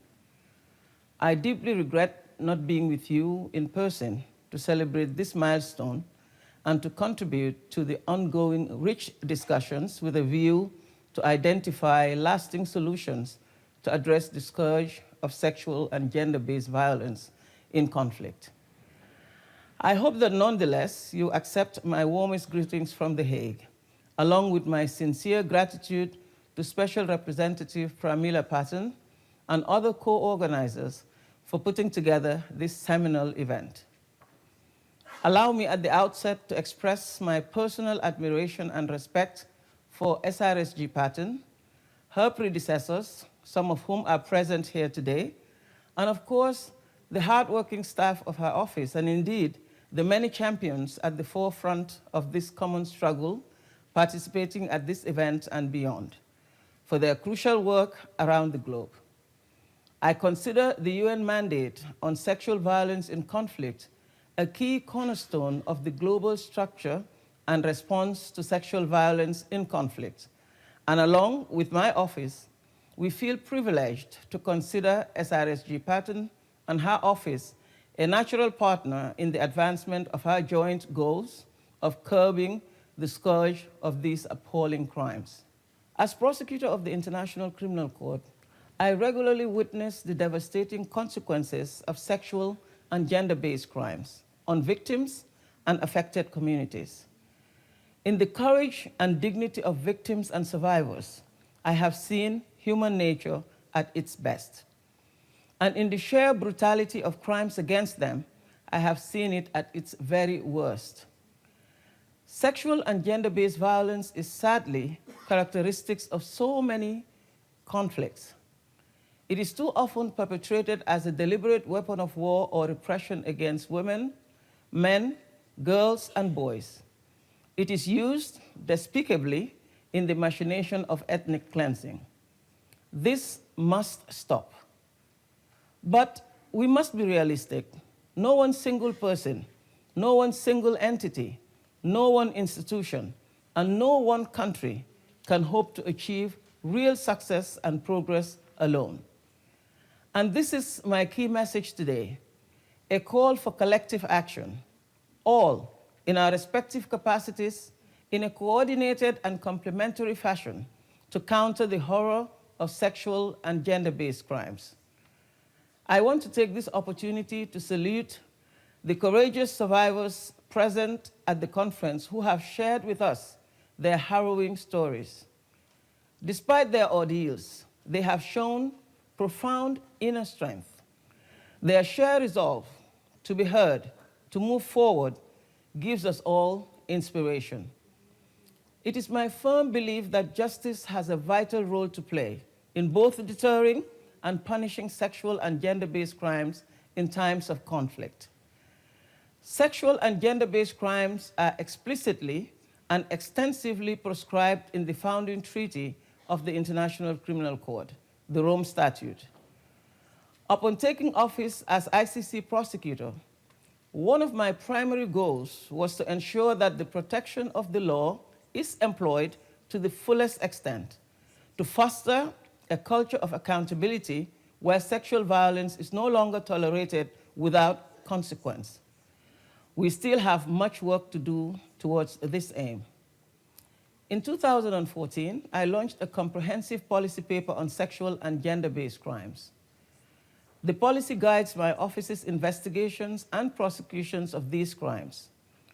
I have made our work in this area a strategic priority, and this policy is being implemented in all relevant aspects of my office's work.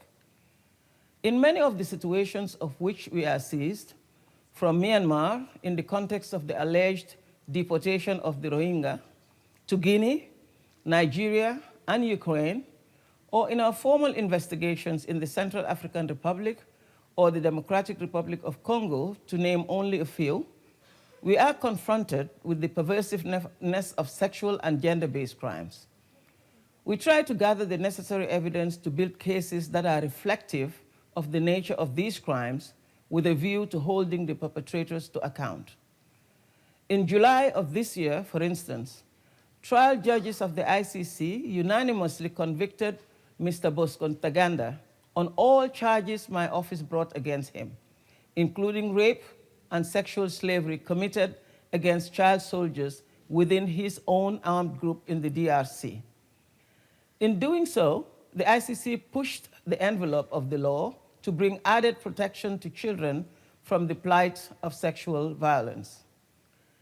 Ensuring such tangible results in court is my office's job and main contribution. It is nevertheless not an easy task. Challenges can come in different forms, however, but they will not and should not deter us from doing what is necessary. For me and my office, survivor stories, each and every word, strengthen our resolve to fight against impunity, no matter how formidable the challenges or how powerful the perpetrators. The ICC is, of course, not a panacea. The investigation and prosecution of these crimes at the national level in particular is crucial. My office stands ready to assist and continue to collaborate with national jurisdictions and international actors to incentivize such work at the national level in a complementary fashion. Specific and concrete collaboration has notably taken place on a regular basis between my office and the Office of the Special Representative. This includes the UN team of experts on the rule of law and sexual violence in conflict, This collaboration has aimed to encourage national investigation and prosecution of alleged sexual crimes, notably in Guinea and Nigeria. But civil society and non-governmental organizations also play a critical, multifaceted role, from raising awareness to focusing and keeping the attention of key actors on this important issue to ensure responsibilities are met, or as first responders, to report on situations on the ground and to document alleged crimes where appropriate. Ours must be an age where we finally ensure that sexual and gender-based crimes will no longer be tolerated, and that we will relentlessly pursue those who tear violently at the social fabric of society through such egregious crimes.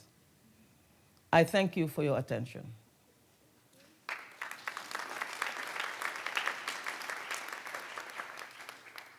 I would like to thank the prosecutor and certainly thank all the survivor testimony.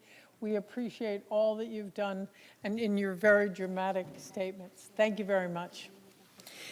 We now close the justice and accountability and the testimony and call to the podium.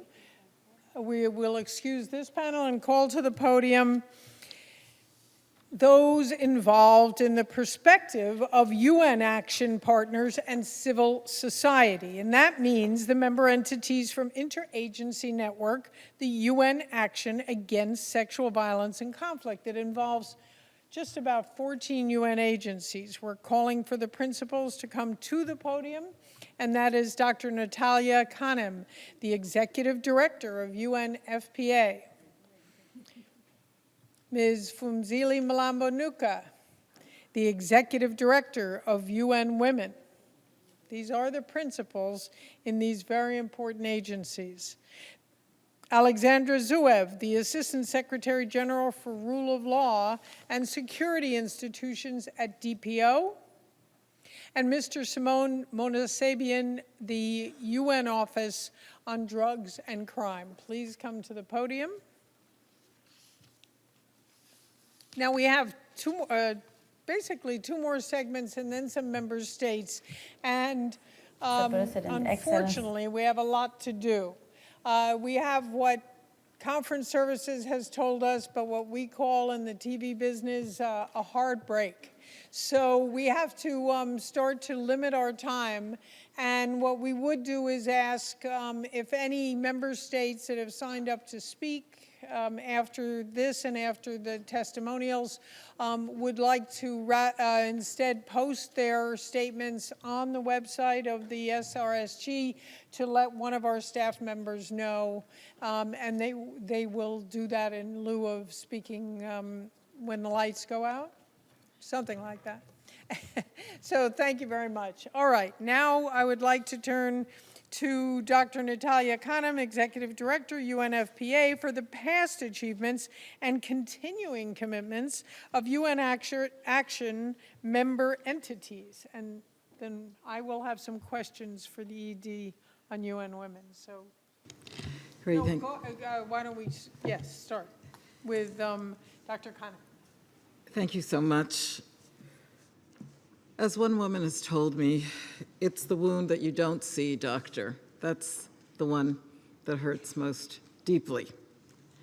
I would like to thank the survivors who spoke courageously. You shared your stories with us today, and we resolve to continue to help you to change the course of history, because it's when the voices of women and girls are heard loud and clear that we're availed of the opportunity both to understand and to respond better. UNFPA, as a member of the Action Partners, is committed to ensuring that the voices of women and girls are heard, and that's what drives everything we and our partners do. So as we commemorate the 10th anniversary of the Mandate on Sexual Violence and Conflict, as we launch the fund, the Global Fund for Survivors, we salute Special Representative Pramila Patten and her extraordinary team for all that you've been doing and for gathering us on this historic day. UNFPA was a founding member of the UN Action Network Against Sexual Violence and Conflict, and we remain firmly committed to continued collaboration and coordination with you as we move forward along with the network partners. This interagency partnership catalyzes action, synergies. It helps us to overcome funding gaps in a number of the countries where we're working, and it's also been a key contributor to the gender-based violence information management system, because this data promotes safe and ethical collection and sharing of information that we need for better analysis, more prevention, and a better response. It's true, and we've heard, and it's been crushing to hear how widespread sexual violence and conflict is in the present moment. It's crucial that survivors receive the services and the support that they need to begin to heal, to recover, and to play their role in terms of their communities. UNFPA is usually there from day one of a crisis, and we're there during and we're there after. These are life-saving sexual and reproductive health services based on women and girls and men and boys' rights.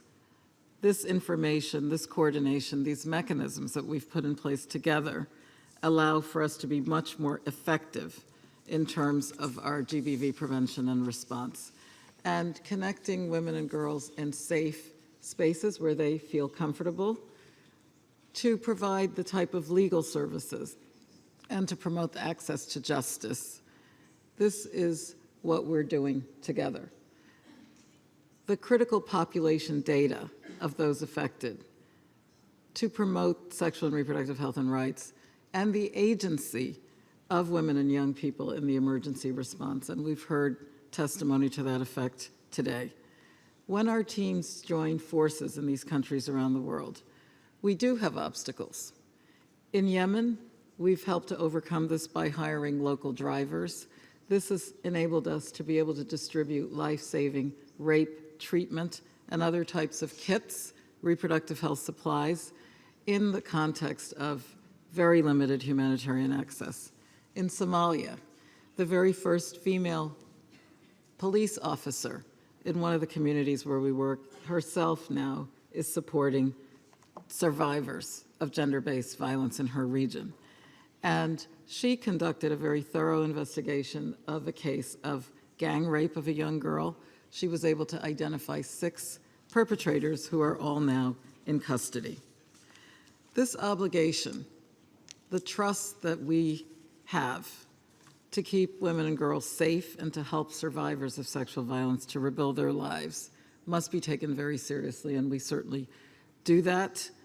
As UNFPA, we recently led the development of a new interagency minimum standards for GBV and emergencies programming manual. These are standards that will be launched next month to ensure that we're actually providing quality services and to advance women and girls' leadership. They're perfectly capable of leading, and all we need to do is to bolster that ability. They are the ones typically who are first responders anyway, and with their guidance, we are engaging communities to end gender-based violence. So I would like to reiterate our gratitude for being part of this partnership, for the support that UNFPA during very turbulent times continues to receive at the country and the global level. Thank you for that, because sexual and reproductive health and rights are essential for all of us to be treated with dignity, and this is true everywhere, in every circumstance. We promise to continue to fight every single day for the health and safety of women and girls, and we're committed to delivering this life-saving survivor-centered care with universal access to sexual and reproductive health services.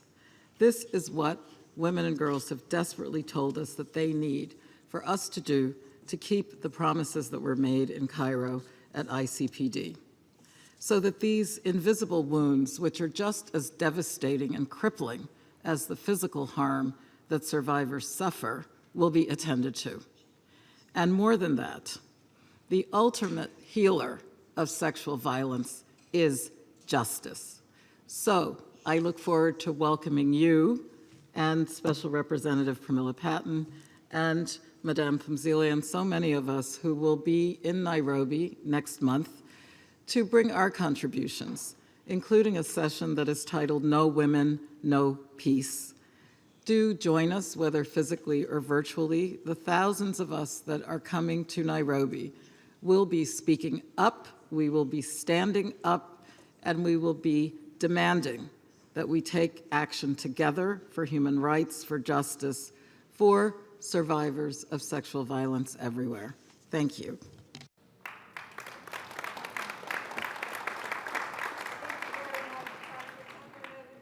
For your participation. I should say, for those of you around the world, we get into a lot of alphabet soup here at the UN. It's UN Population Fund, not just UNFPA. I once gave a speech with only acronyms. It was quite funny. All right, we turn now to Phumzile Mlambo Ngcuka, very known here at the United Nations and on every UN issue related to women, and as the Executive Director of UN Women. And so I'm going to direct two questions to you as we move along, because there's so much you could talk about. From your perspective, what would you say are the major achievements over the past 10 years? Easy question, right?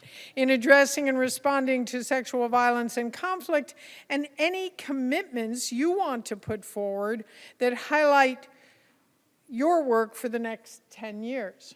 So just a magnum opus on what's here and what's next. Thank you. Thank you so much, Madam Program Director. Thank you to my co-panelists. Let me start by congratulating Pramila for this important convening for the 10 years, which we also want to highlight as the 10 years where a lot of amazing and important work has been done. I want to also congratulate Margot as well as Zainab for laying the foundation. As it was explained earlier on, Margot laid the foundation. She hit the ground running without having a playbook for this, but managed to create a solid foundation that we've all benefited from. And of course, Zainab highlighted her focus on national ownership. We have also benefited from that, and now highlighting the successes, by the way. Mm-hmm. We benefited from the foundation because UN Women was born a year later. We're gonna be 10 next year. So we've been your little sister coming after you and benefiting from every milestone that you have been making. The focus on ownership by member states meant that our offices were also able to have relatively open doors when we had to do work that was mutually supportive.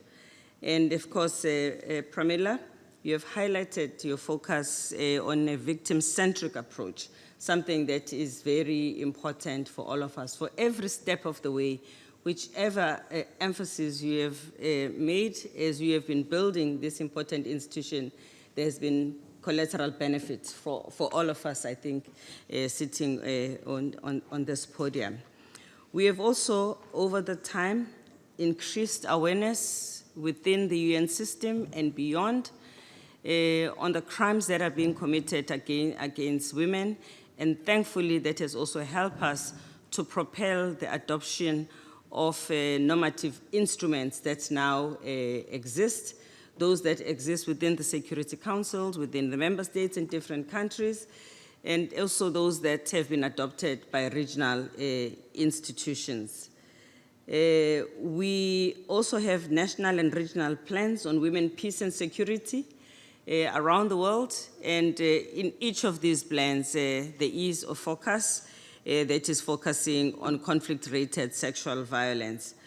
We have in the last 10 years also been developing focal points on women, peace and security, which have now become institutionalized points of cooperation and collaboration between member states, very much led ably by member states, always leading in a pair of two member states who take turns to lead.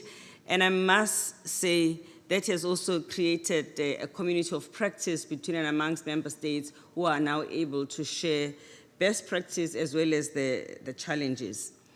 Between UN Women and OHCHR, we also have been able to work together to investigate and to document sexual violence against women. One of the pieces that we did was on Rohingya women.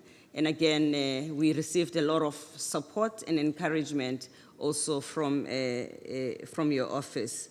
We conduct a course as UN Women on female military officers, which prepares and supports women in uniform to take their rightful places in the forces. And yesterday, listening to South African peacekeepers who have been deployed in different parts of the world, I was very encouraged about the work that they do and recognize that we actually need much more of the women who are playing that role.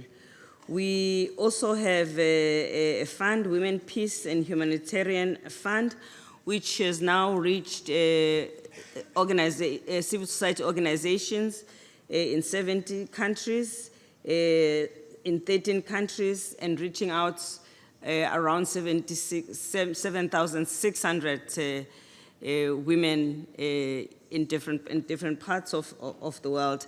And of course, we feel that this is a modest contribution, but we now have the template and we can fast track the deployment of these resources because there's a definite need and appetite for this support. So these are just some of the milestones. We are, however, very clear that the work and the progress is not where it's supposed to be, that there are many gaps. We've heard about the gaps today, and that we must never be confused that when we feel we've worked very hard, it means that we have succeeded. It just means that we have learned, we have made a contribution, and much more is still needed. So in the next phase, after this 10 years, we are committing ourselves to do different things because right now there's radical impatience that exists amongst all of us for better results, better impact. We definitely recognize the need for improved access to justice, both by the United Nations, the actors and civil society, and the survivors themselves. So I would want to highlight and commit ourselves as UN Women the dedication that we are going to have towards improving access to justice. We also have learned a lot about the importance of holistic services, something that we are doing together, and the fact that we have the UN Action Network that is bringing together protection services, access to justice, etc. We are committing ourselves to enhance, accelerate the provision of those services.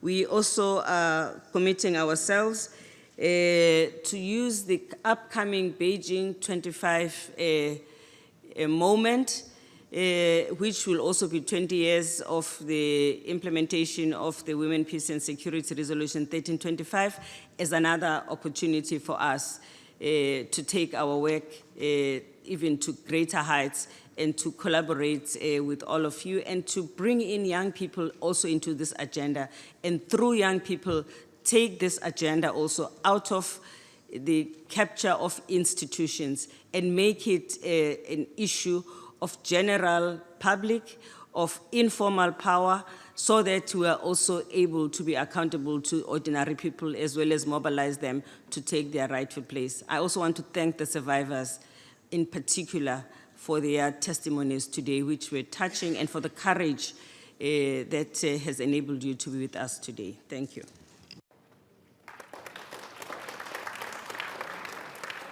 Much to ED Malamanuka, so much commitment for now and in the future. I would like to turn to Alexander Zuev, the Assistant Secretary General for the Rule of Law and Security Institutions of the Department of Peace Operations. The floor is yours. Thank you. And in Mr. Zuev and Mr. Lacroix's absence, I've been asked to deliver the following remarks. And I will keep this short, but excellencies, survivors, distinguished panelists, and guests, we in the Department of Peace Operations are very proud to have served for the last 10 years as one of the co-leads of the UN team of experts on the rule of law and sexual violence in conflict. The team, operating with the guidance and leadership of SRSG Patton, assists national authorities to strengthen the rule of law with the aim of ensuring criminal accountability for perpetrators of conflict-related sexual violence. While we celebrate today 10 years of the mandate, as we have just heard, we must all do much, much more in this regard. This effort, when we're talking about the host countries of peacekeeping operations, requires a whole of mission support. And this starts with political engagement with host country authorities, something that the SRSG is able to do through her compacts with the host countries. Let me very briefly highlight some of the steps that we're taking together to support this agenda. Today, our 5 largest peacekeeping operations are mandated by the Security Council to address conflict-related sexual violence.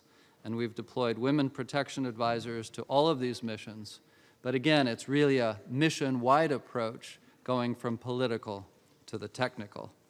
Early warning is one of the features of this. So peacekeeping operations have incorporated early warning indicators of conflict-related sexual violence into their broader protection strategies.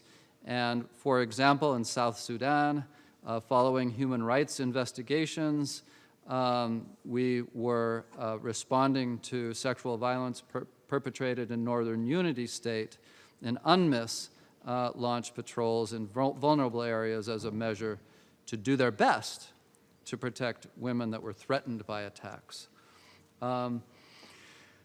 Next, combining good offices and technical support to host country governance, peacekeeping operations contribute to the reinforcement of national institutions to address sexual violence. In every setting that I'm aware of, addressing conflict sexual-related violence, preventing it, is in the best interests of all. Peacekeeping operations also, working with many other partners, promote, support, and facilitate criminal accountability for conflict-related sexual violence. One example of that is the prosecution support cells operating in the Democratic Republic of the Congo, supporting Congolese authorities in the investigation and prosecution of sexual violence as an international crime.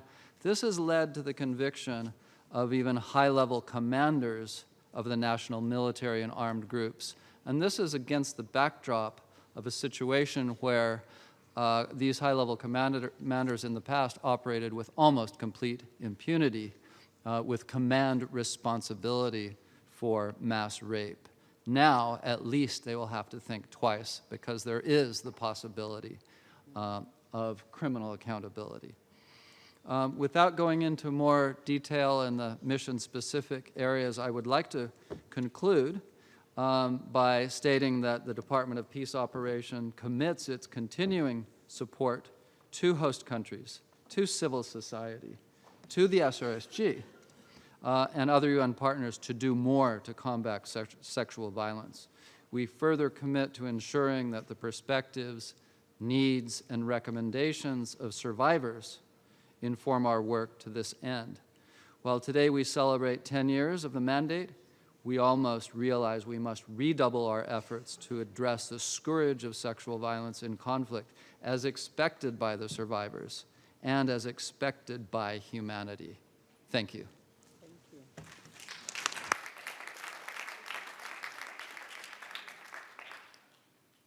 Thank you very much for the important contribution of the Department of Peace Operations.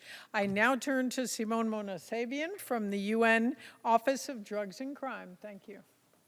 Thank you so much. Sisters and brothers, I thank the survivors here today for their extraordinary courage and vision, and I thank SRSG Patton and her stellar team for this exquisitely executed and most meaningful commemoration. The urgent need to stop sexual violence and conflict has become increasingly recognized in no small part thanks to the work of the Special Representative of the Secretary General on Sexual Violence and Conflict and the UN Action Network. There is growing awareness of this execrable sum of all villainies being used as a weapon of war, particularly against women and children, and tearing apart lives and communities. Shining a light on this horrific crime, Nadia Murad was co-awarded the Nobel for Peace in recognition of her advocacy on behalf of victims of sexual violence and conflict. Nadia, who is the UN Office on Drugs and Crime's Goodwill Ambassador for the Dignity of Survivors of Human Trafficking, suffered unspeakable treatment at the hands of ISIL terrorists who attacked her Yazidi community in Iraq, murdered members of her family, and abducted thousands of women and girls. Nadia's story shows how sexual violence and conflict is closely related to the crime of human trafficking. Armed conflict means that human rights safeguards and the rule of law have broken down. Traffickers take advantage of the instability that ensues and most often operate with impunity. Trafficking for sexual exploitation, sexual slavery, forced marriages, and forced pregnancy are among the most frequently reported forms of trafficking in conflict situations. UNODC is contributing to improving responses to human trafficking in conflict situations, delivering on our mandate as the guardian of the UN protocol to prevent, suppress, and punish trafficking in persons, especially women and children. Our 2018 thematic paper on countering trafficking in persons in conflict situations aims to advance the identification of victims, improve their access to protection and services, and end impunity of perpetrators. And UNODC's 2018 Global Report on Trafficking in Persons has a dedicated section focusing on trafficking in the context of armed conflict, particularly for the purposes of sexual exploitation. Sexual violence is often used specifically as a tactic of terrorism to strike fear within communities and recruit new fighters. And UNODC is supporting UN efforts to ensure that counterterrorism frameworks can effectively address offenses involving sexual violence. In May, we published a new handbook on gender dimensions of criminal justice responses to terrorism. In closing, as a proud member of the UN Action Network, UNODC remains committed to supporting countries in their efforts to prevent sexual violence in conflict and strengthen survivor-centered approaches to achieve justice. Thank you. Thank you very much, Simone, and thank all our partners. Stay where you are, if you would, for one moment. We have one section on civil society, and we would like to hear from Mavic Cabrera Beleza from the Global Network of Women Peacekeepers. You're right here? Yeah, you come to the lectern. Thank you.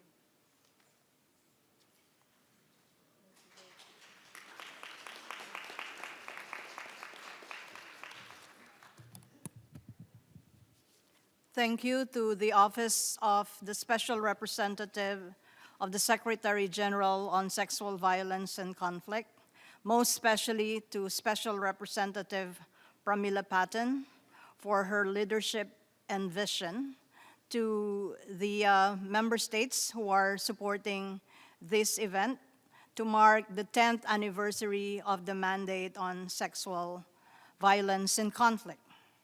I thank and congratulate Nobel laureates Dr. Denis Mukwege and Ms. Nadia Murad for spearheading the Global Fund for Survivors of Conflict-Related Sexual Violence Victim Assistance Fund, and of course, again, the Office of the Special Representative on Sexual Violence and Conflict for supporting this noble initiative. This fund is important as it is both a symbol of hope and an important resource for survivors in their quest for justice and in their journey to full healing and recovery.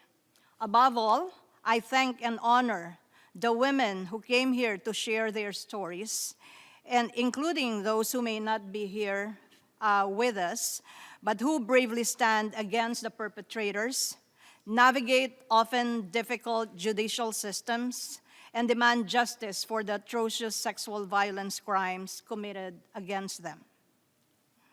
This is an important moment to step back and take stock of the many important achievements under this mandate. One such achievement is that the concept of conflict-related sexual violence as a war crime, crime against humanity, and/or constituent act of genocide that cannot be included in amnesty provisions in peace negotiations and transitional justice processes has been widely accepted and has garnered global support. Peace negotiators and mediators, military and police peacekeeping personnel, ceasefire monitors, sanctions experts, war crimes investigators, religious and traditional leaders are now speaking with human rights, women's rights, and peace activists like myself, and together we work with the United Nations, regional organizations, and member states to find common ground and negotiate given our different mandates and agenda.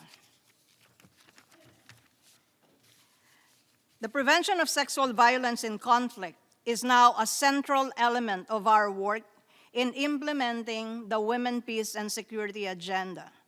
This is strongly articulated in the different Security Council resolutions on women, peace, and security, beginning from Resolution 1820. However, stronger commitment and decisive action is much more needed to fully and effectively implement the Women, Peace, and Security resolutions. Full implementation means translating the commitments on women's participation in decision-making, in peace and political processes, in protection of women and girls, men and boys from sexual and gender-based violence, protection of their rights, and provision of quality services, including reproductive health care, into action. Our organization, the Global Network of Women Peace Builders, is particularly committed to coordinating an independent civil society monitoring of the joint communique that the Special Representative has signed with member states to effectively address conflict-related sexual violence, to hold member states and all policymakers and duty bearers accountable is what we do best. And you can count on us that we will continue to do this with a lot more fervor, passion, and commitment to end the scourge of sexual violence. The Global Network of Women Peace Builders and many other civil society actors stand ready to work with the Special Representative on Sexual Violence in Conflict, UN Action, the Security Council, member states, and everyone who support this mandate, who implement these mandates, and are passionate about ending this crime. We look forward to the day when the only time that we will come across the issue of sexual violence in conflict is when we read it in history books and tell young people about what all of us did to end it, but most especially to tell them about the courage of the survivors to speak about this crime and take action. Thank you. Thank you very much, and I thank all the partners in UN Action. I now would like, in our last panel, and a very important one, people have traveled far and wide from service providers from South Sudan and Myanmar to please come to the podium, as well as Emily Krasner from UN Population Fund, the Gender-Based Violence in Emergencies Specialist at the Humanitarian Office. Do we have everyone here? Yes, wonderful. And Emily Krasner will be the facilitator for this program. Thank you.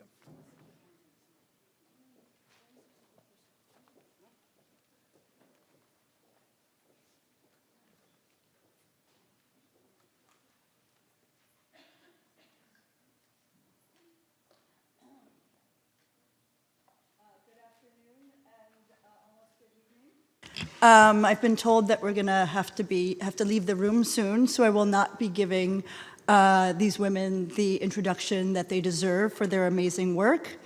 The courageous women who spoke today are supported by service providers who hold their rights and needs at the center of their work. And we have two women here today who work for women and girls every day. First, I want to introduce Angelina Nyanjima Simon Gial.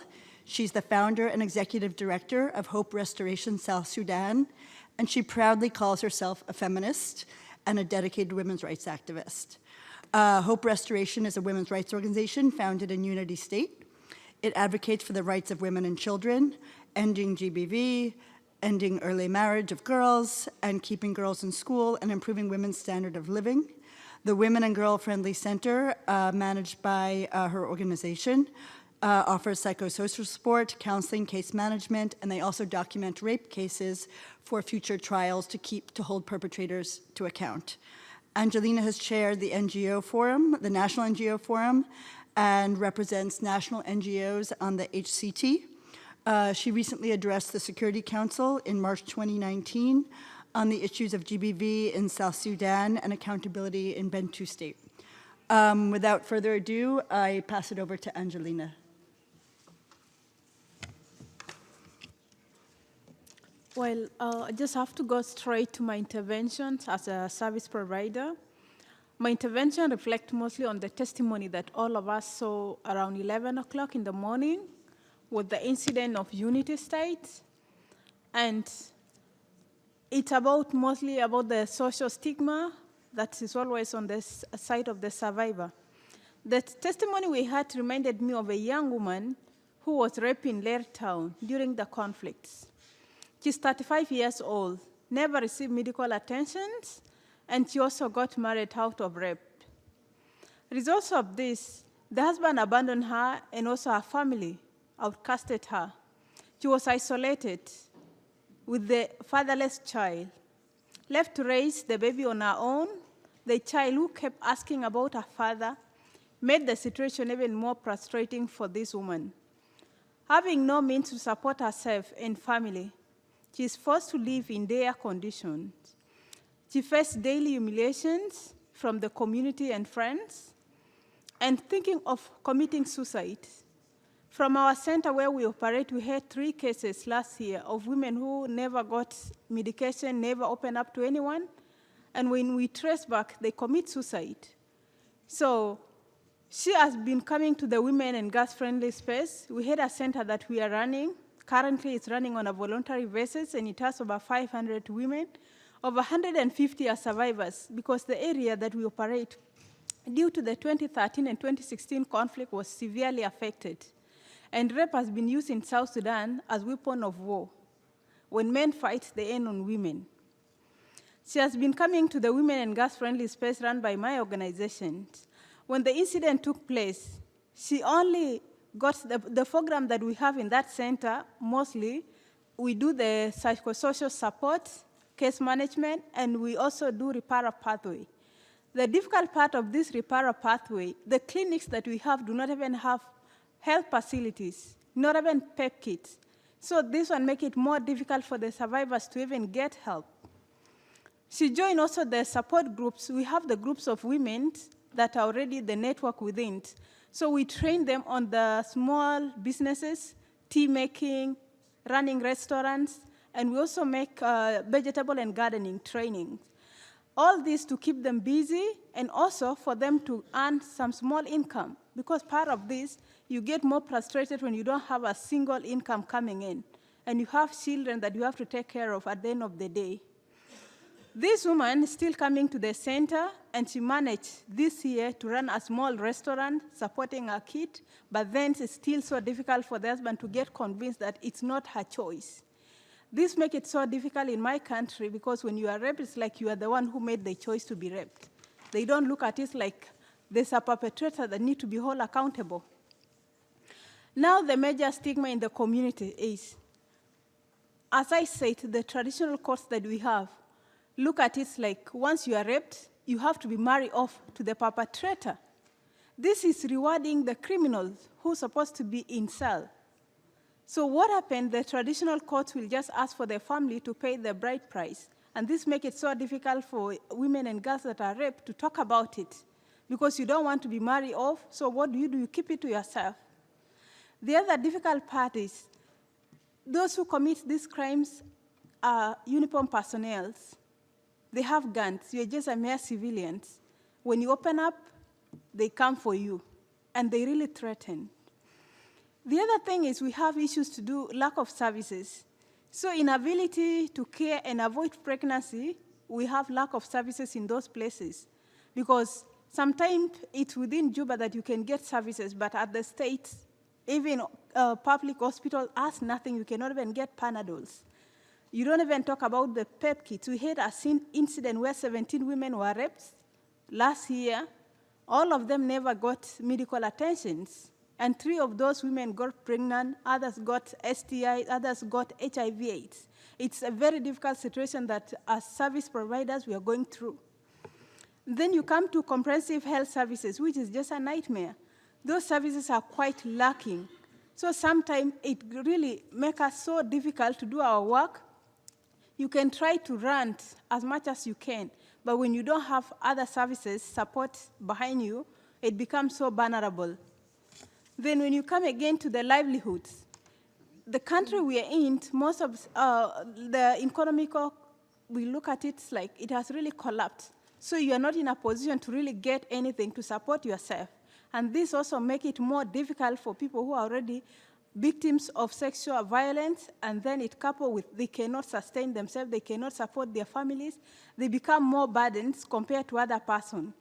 Again, they are not in a position to also get jobs. Out of that fear, you don't want to open up, you don't want to get closer to anybody. It's so difficult and take time to really open up and build trust to who you want to talk to because our cultural norms do not even favor women to talk about issues of rapes. All the time, it's you who has the problem, the crime is, you went and look for it. They don't look at it like somebody attacked you during the conflict and you need justice. Then when we come to the prosecution of the cases, this has been a nightmare. We had the practical incident of 2016 where the Terrain Hotel incident happened. Even those people till today, they have not got justice. Their files are missing. So how far will it be for those people who are in the village? It's not possible. So all this needs all our efforts. We wanted to end by saying that South Sudan is supported by the international community, the UN donors, and many others. There are many positive initiatives ongoing for prevention, protection, and accountability. We are grateful for your support. However, I'm sad to say that this support is far from sufficient. We need more support to protect women and girls of South Sudan. I urge the international community to put pressure on all parties to abide by the peace agreement, implemented it in totality, including Chapter 5, which calls for accountability for past crimes. I request the international community to support this peace process. Peace is very important to us. It is the first step toward protection of all civilians, especially the hundreds of victims of conflict-related sexual violence. There is no lasting peace without justice, and South Sudan parties have to make sure that this balanced peace is achieved. Thank you.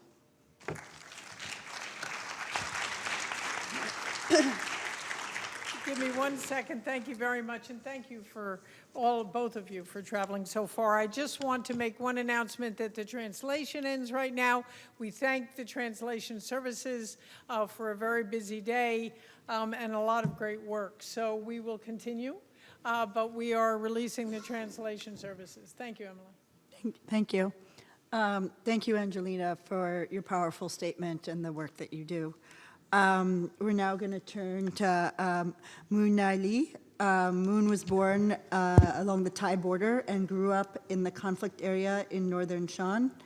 Since 2001, she has worked with the Kachin Women's Association in Thailand to work for democracy and promoting human rights with a focus on women's human rights. In 2006, she organized a team to implement human rights documentation in Kachin to seek justice for GBV survivors. And she's trained communities on human rights documentation to support survivors of trafficking and sexual violence and conflict. Her current work focuses on Kachin women's human rights related to the conflict, the peace process, land and development, and the threat of land grabbing and eviction. She also focuses on ensuring survivors' needs and voices are heard and are an essential part of the transition and the peace process. Moon. Thank you so much, Emily. So I'm from Kachin, which is a conflict area in northern Burma, and I will be speaking on behalf of my organization.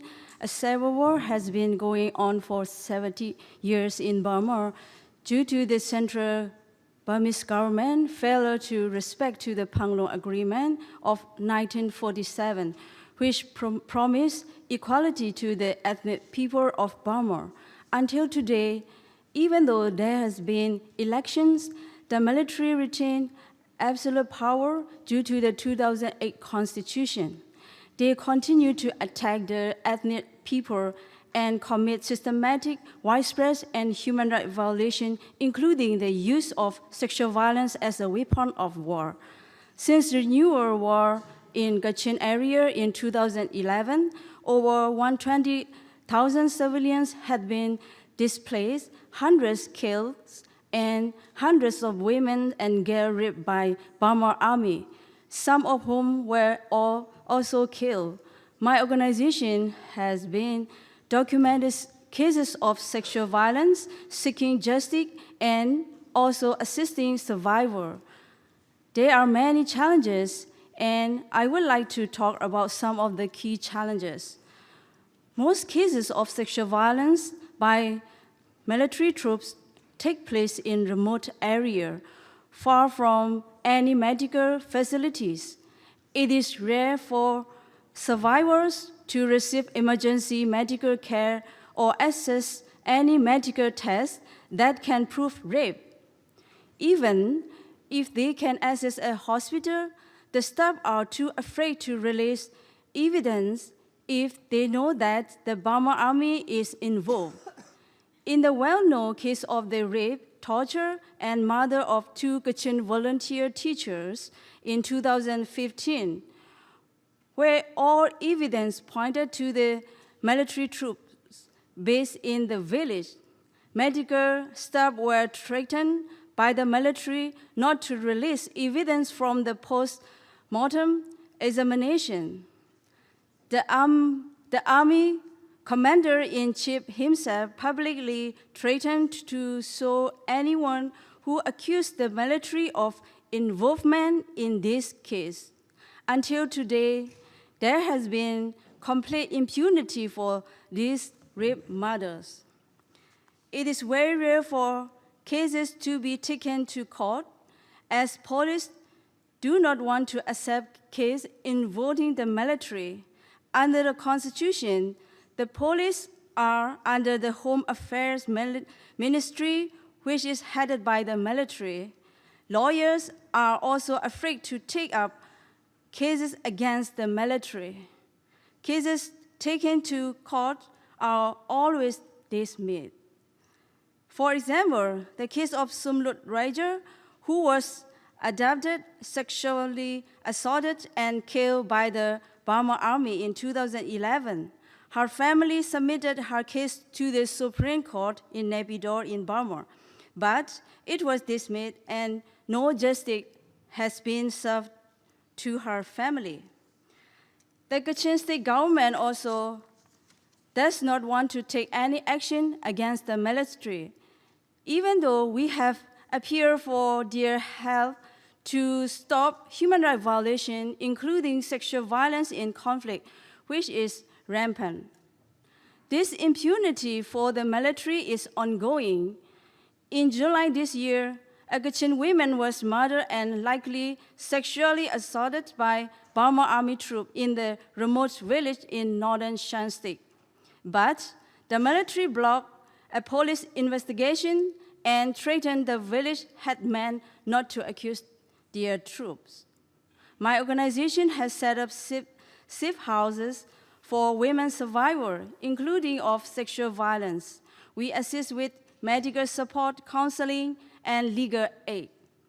We also provide livelihood support for survivors and their family. Unfortunately, some survivors are so traumatized that they suffer permanently mental health problems.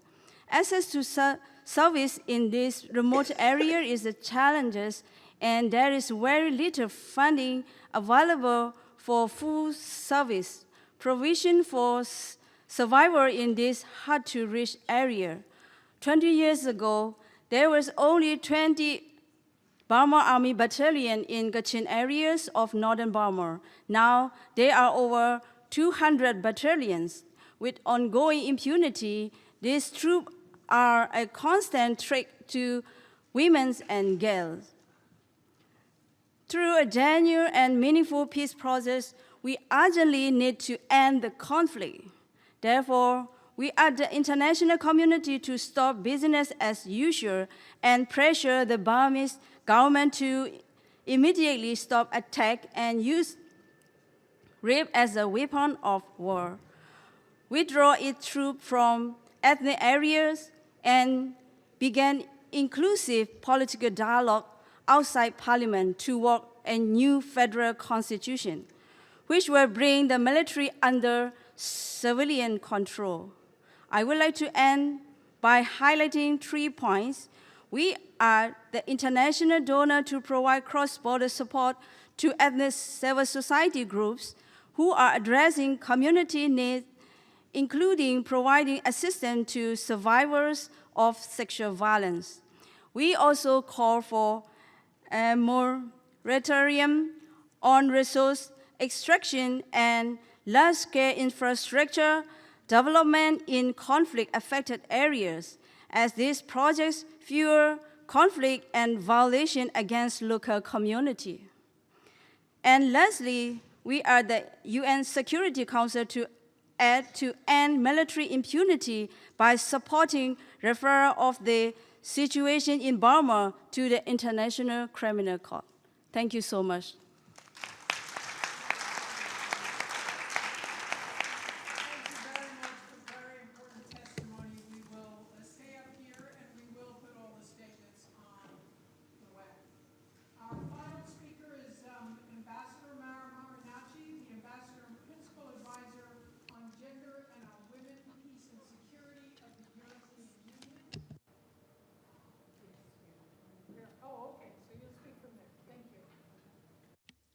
Thank you very much. Thank you very much. For the sake of the late of time, I would like to start by thanking and congratulating Ms. Pramila Patten and her excellent team, as well as her predecessors, Zainab Bangura and Margot Wallström, for your vision, your dedication, your determination and leadership, enabling all of us to be here and make significant steps of progress that can further be improved. The first priority of the European Union is essentially to reverse a culture of impunity into a culture of justice and accountability. And we also aim for a survivor-centered approach to protect the survivors, promote the recovery process, and empower their reintegration into the society. Allowing survivors to seek legal redress through reparations is an important element of a comprehensive response.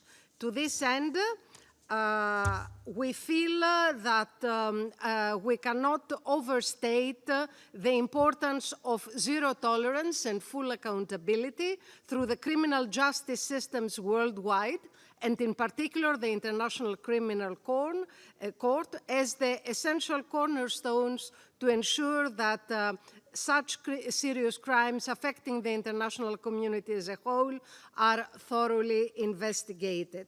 It is a shameful fact that the international community spends far more time and resources, responding to crises rather than preventing them, and therefore we should treat all the millions of survivors as a testament of our collective failure, as the atrocities inflicted on the bodies and the souls of these women and girls could have been prevented if more had been done earlier, faster, and more collectively by all of us.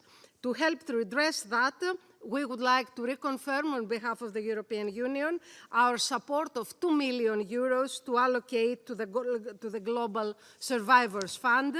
And finally, we would like also to advocate our full support, continued full support to the efforts of Pramila Patten and her team, and we would like to continue to urge the international community to give this agenda its long overdue priority that it deserves, to invest time and to listen to the survivors, and we make a solemn promise, and this is the least that we can do, to redeem our pledges to all survivors, to help them mark a beginning of new chapters in their lives. Thank you.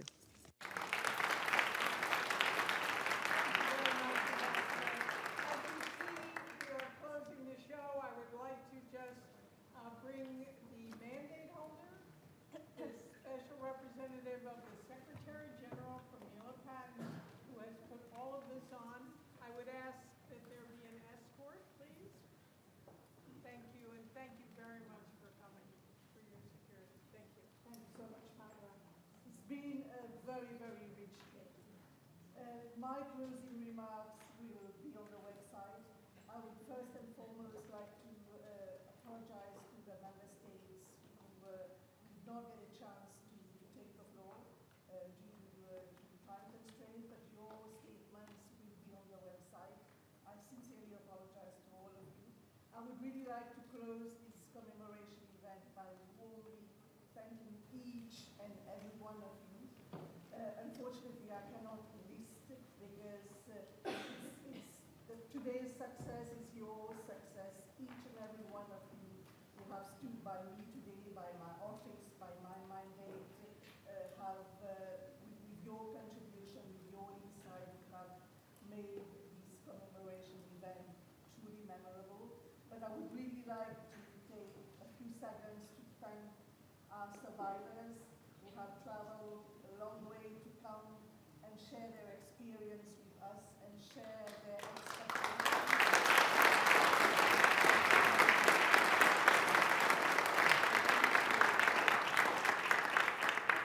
I want you to know that you are, you have been, and will be my moral compass in guiding my future action for this mandate. I want to leave you with just one question.